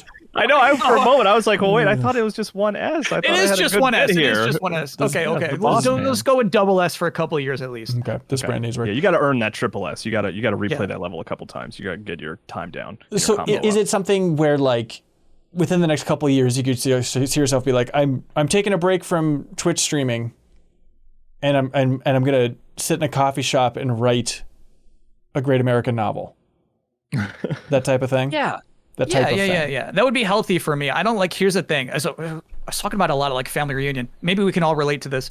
I like get hooked on like, without even realizing it, I get so much positive feedback on a regular basis. You know what I mean? Yes. And, like there's always people like just saying like thank you, thanks for doing. You know what I mean? Like a regular person barely ever gets thanked, and like I get thanked 100 times a day. It's so weird. I think about this a lot. Yeah. Yes. Yeah. And so, like, for me to say, like, oh, I'm going to take some time off, it means, like, oh, nobody's going to thank me today. And so, I think there's a part of my mind that's, like, genuinely scared of, like, not having that consistent feedback because I've become so adjusted to it. Yeah, but you would be healthier without it.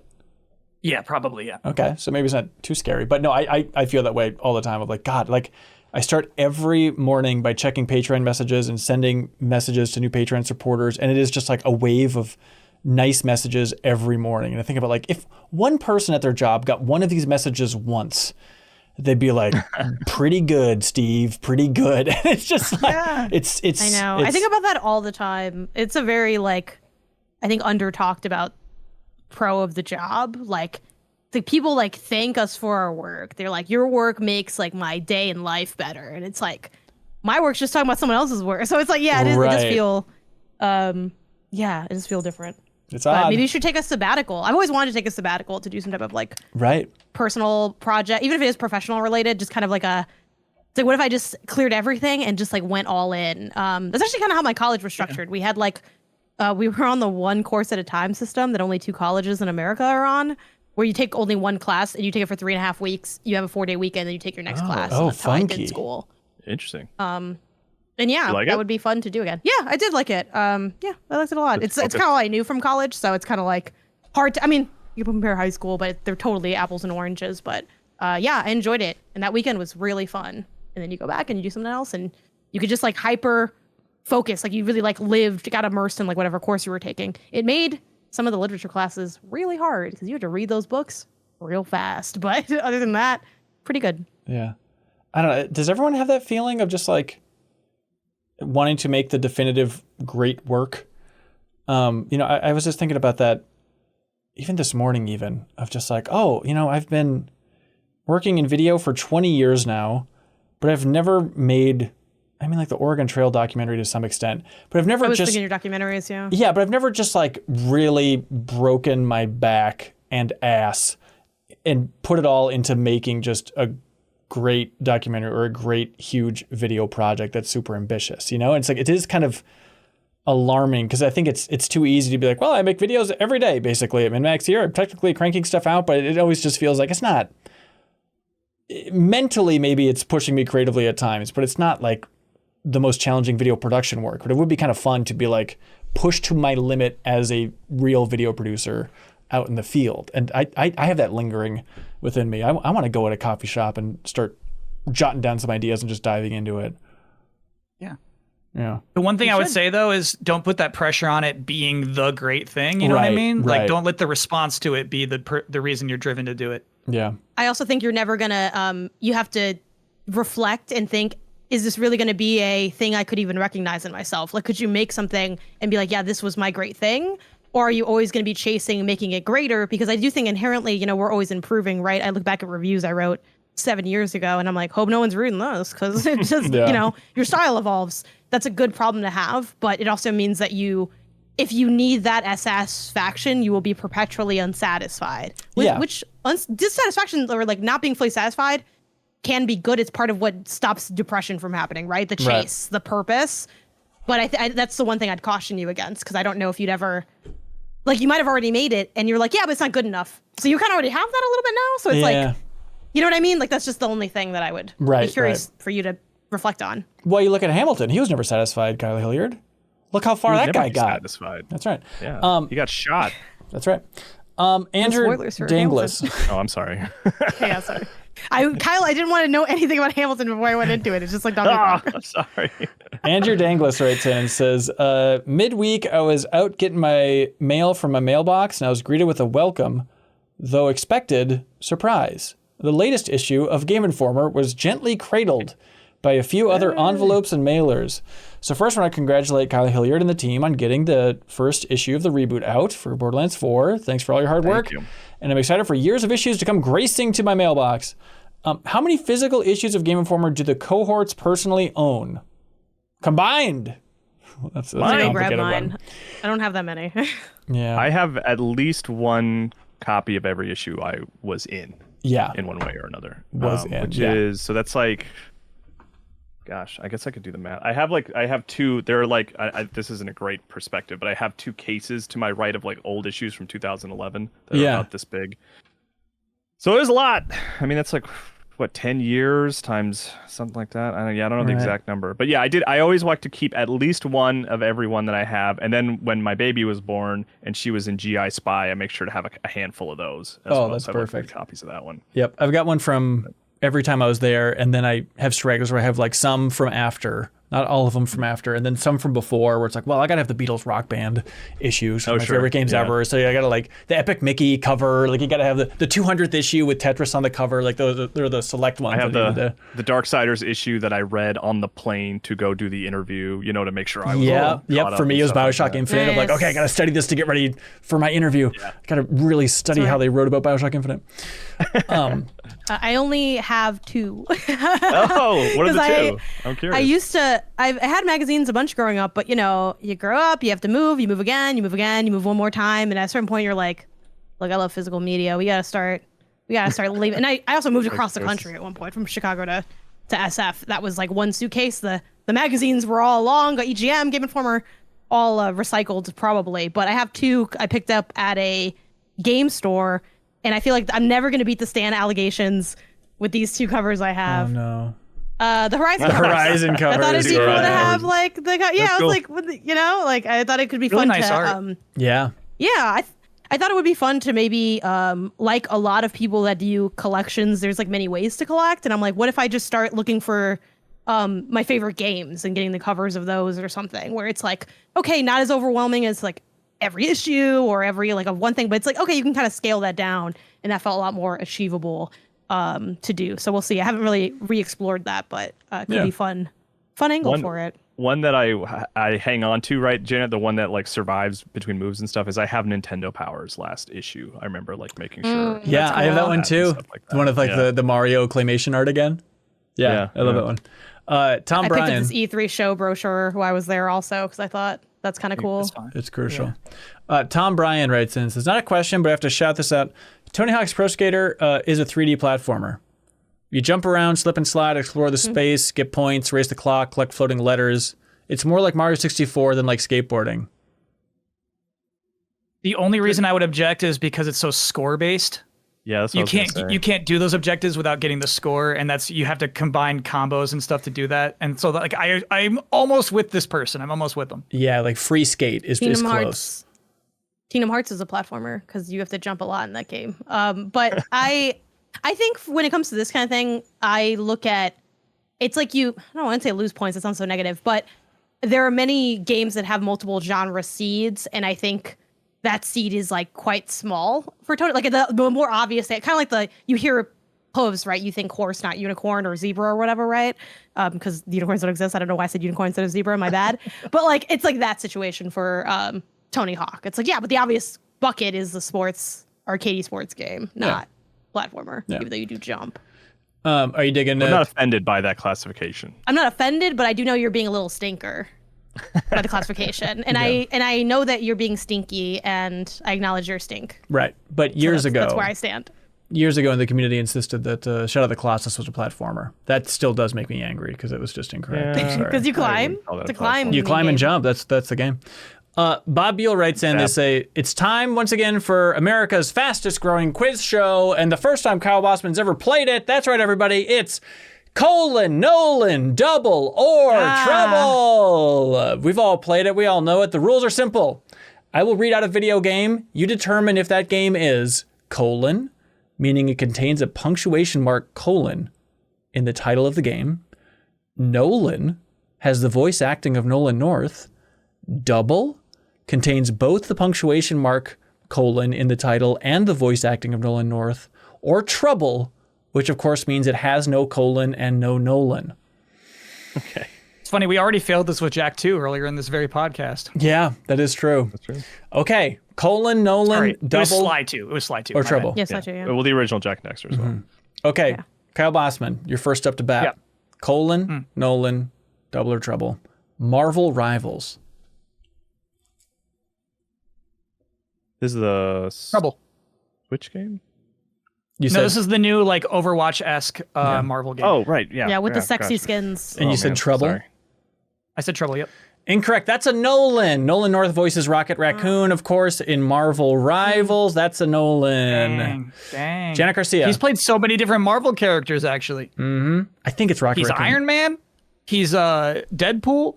Oh, God. And today, Rocket Raccoon. Well, I know he voiced Rocket at some point. I assume that's what it was. Maybe it's not specifically in that game, but he's in the game somewhere. Janet Garcia. I think you're right about that. Star Wars Jedi Survivor. : Nolan, double or trouble. Okay, I'm just talking through it. I feel really I'm not going to look at you guys because I don't want... I feel really confident as a : Does it have Nolan? It is a big budget. I feel like, were people talking about Nolan? I feel like Nolan's everywhere, but then he doesn't get mentioned as much when we talk about... Yeah, I'm going to go : Correct! Janet, that's how you play the game! All right. Kyle Hilliard, Star Wars Outlaws. Star Wars Outlaws. So it was Nolan, : double or trouble are the options, right? Ooh. I'm gonna say. I'm gonna go. It doesn't have a colon. I'm fairly certain, and I think because he wasn't in the previous Star Wars question, I think he is in this one. So I'm gonna say Nolan. I'm sorry, that's a trouble, Kyle. There is no Nolan in Star Wars Outlaws. I'm sorry to let you know. But there was no colon, right? So I got that part right? Yeah, you're correct about that. That's true. Hey. Bossman? That's something. KB Toys, you insist on being called? Yeah, Batman Arkham Shadow. Okay. This is tricky because Nolan North does do Penguin in the Arkham franchise. Arkham Shadow is like the Metroidvania one on PSP, right? Incorrect. Or Vita, perhaps? No, close. This is the VR game from last year. You've given me this one, Ben. From last year? The only person who's beaten this game on this call, I'm sure. You love that game. It's a good game. It's a good game.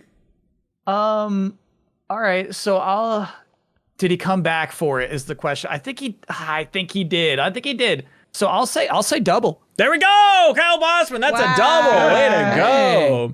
I believe there's a voice recording where you can listen to Penguin. Oh, fun. Okay. Okay. Janet, Ninja Gaiden 2 Black. This is like so hard. I'm gonna say colon. Incorrect. That's a trouble. That is a trouble situation. Kyle Hilliard. So the title is Ninja Gaiden 2 Black, no colons. No colons, correct. Oh. Kyle Hilliard, Black Myth Wukong. Trouble. No, there's a colon in Black Myth Wukong. And of course, to close it out, Kyle Bossman, DreamWorks All-Star Kart Racing. Wow.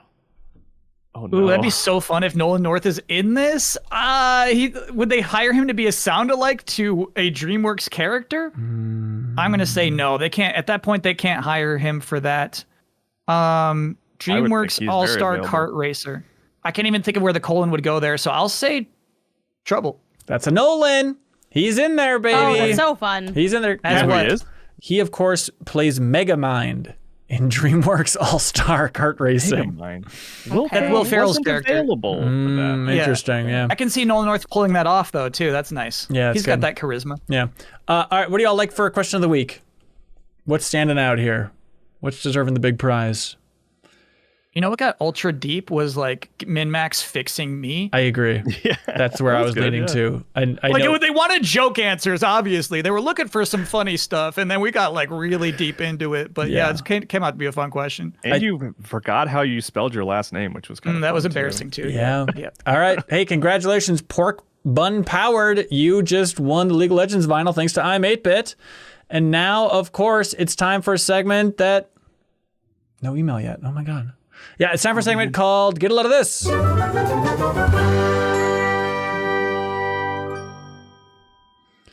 Hey, get a load of this. I've got the most basic one possible, but someone's got to represent Minnesota on this here podcast. Kyle, did you know that Minnesota has more shoreline than California, Hawaii, and Florida combined? No. It's because the lakes, all the lakes. Well, the lakes, of course, but then if this is only including rivers and streams, it tops California, Hawaii, and Florida combined. So I'm both surprised and not surprised. Like it kind of checks out, but it is an Schrödinger surprise. All right, thank you. Get a load of this. Mine's also water-based. I don't know why we just have water. Mine's just that the subreddit Hydro Homies exists. I didn't know about this. It's like a place where people talk about just hydrating and water. It has stuff like, which is better, a plastic cup of water to drink out of or a paper cone? Okay. It's obviously the cone. Yeah. And it's like, these are the kinds of conversations that we need to be having. If people talk about reaching across the aisle, let's connect over hydration, you know? Epstein and hydration, I agree. Yeah. Why did we... Kyle Hilliard, take it away. Every day we stray further from Miyamoto's light. Miyamoto's like, hey, get a load of this. This is kind of also a basic one because I didn't have anything super exciting, but the podcast Song Exploder, very good podcast. Yeah. They had an episode about the Goo Goo Dolls' Iris recently. Not a song that I like, am like super in love with or anything, but you know what? You should listen to that episode. It's a good episode. We'll take That's it. why I get a load of this. We'll take it. Good episode. He's very candid and funny talking about the writing of that song, and it's interesting. Can you sing that one? I don't know Iris. I don't want the world to see me. Oh yeah, classic. Yeah. He said he knew it was a hit when some random person came up to him and was like, "Hey, you're that guy in that band. That's a great song that you guys wrote, but I'm hearing it way too much. They need to stop playing that song on the radio." Yeah, that's an all. It's working. Good episode. All right, so get a load of this. Yeah. Like Lay's potato chips has new flavors all the time. This one's a strange one. It's called Lay's All Dressed. What that mean? But if you look at the back of the bag, you'll find this thing that says Canadian favorite. So you know what this means? I think they've tricked me into eating ketchup potato chips. Do you think that? Do you have any basis for this speculation? I don't have basis for this, but here's the thing. It's like, I know that like Canadians love ketchup potato chips for some reason. It's their national And it's food. like, yeah, you got to try the ketchup potato chips when you're in Canada. And obviously, no, gross. I'm not going to eat ketchup potato chips. So I think this is like a brilliant rebranding of, so instead of saying like ketchup, which nobody wants to eat ketchup potato chips, it's just called all dressed. Yeah. And so I think that's kind of interesting. I think like a part of the advertising being like it's a Canadian favorite is really interesting too. Yep. They got a little maple leaf on it. And it doesn't matter that the entire Backstage Pass chat is saying, no, you're wrong, they're different, you're wrong. Because I think you might be right. Including resident Canadian Haley. Yeah, I think Kyle's onto something. Hey, no, Haley's probably wrong about that. Yeah. Hey, get a load of this from the community Discord. People share get a loads of this is all day, every day. There's a wonderful channel. And I'm tickled by this. I'm always charmed by those games that continue receiving support long after people realize it. The conversation has dwindled to zero and still these games are pumping this stuff out. Where they just released a trailer today for DLC for Dragon Ball Z Kakarot from 2020, Kakarot. I believe. And this is Daima. It is just adventure through the demon realm. So they've adapted basically all of Super at this point.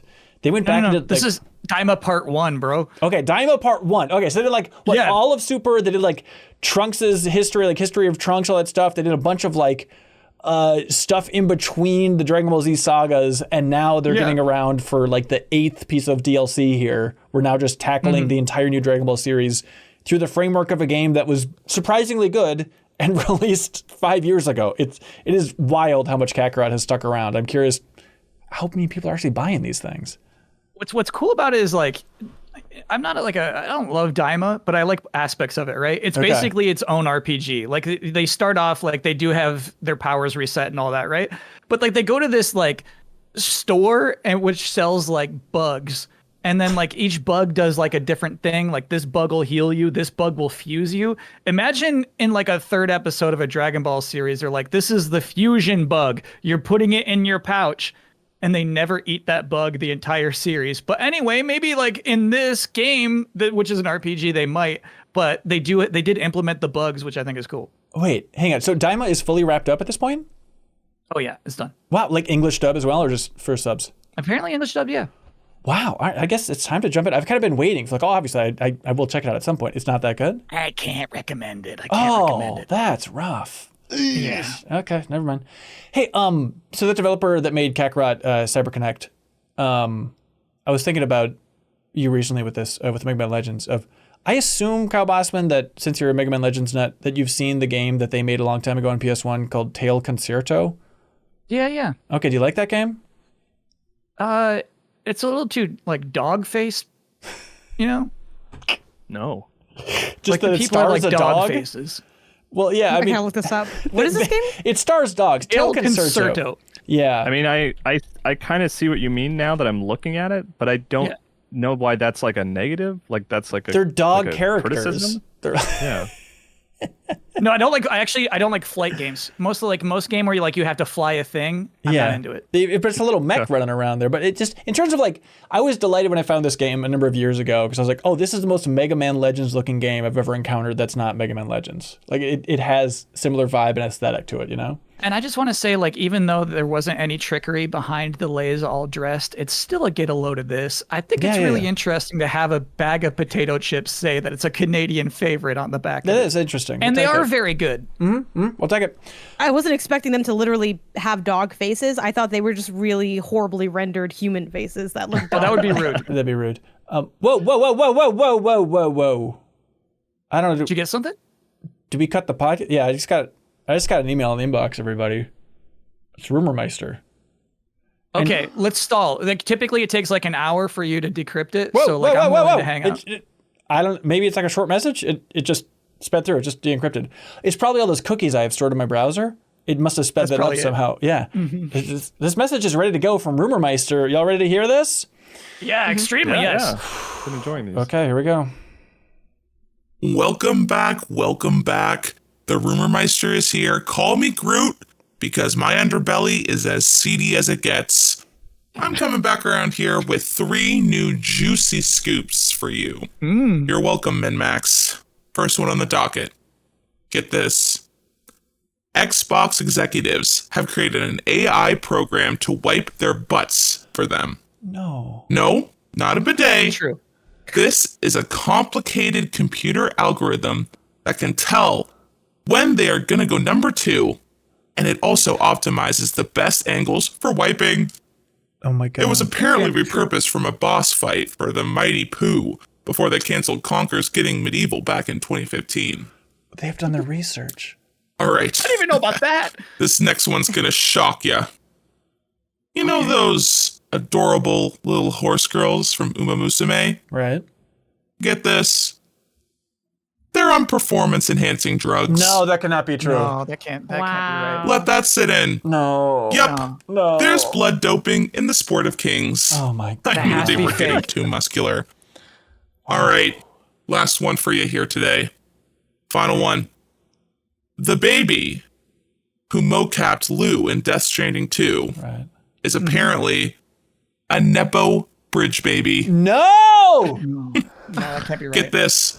100 babies auditioned for the titular role. And only after recording did we learn that Lou Yeah, I was about to say. is actually Guillermo del Toro's grand niece. Oh my god. Oh my gosh, that can't be Hellboy, right. you know I'm always ready to reach up the devil's backbone to pull the juiciest takes from you straight from Nightmare Alley. No one can mimic me. Del Toro. All right, folks. That about wraps it up for the Rumor Meister's big hints this week. That was nice. Saw that cute girl last week. We're getting along pretty good. Got to second base. David was ready. What? Mom, I'm doing something. Okay, God. Okay, I gotta go. Rumor Meister out. Take flight, or whatever I say. Oh my god. Welcome. Oh, I started to loop it again. Wow. Why didn't I think the biggest revelation for me I is think I missed learning a that- chapter. I think that the baby's name in Death Stranding 2 is, of course, Death Stranding 2 on the beach. Unbelievable message from the Rumor Meister. I don't know where this is going because now it's living with the These are mom. getting increasingly more poetic. I really enjoyed the part where they said they reached up the devil's backbone. It's Also, I never thought of that. I feel like we're also like triangulating like this person. We know they have a mom. We know that they've got to second base with a lady. It's narrowing Yeah. things down.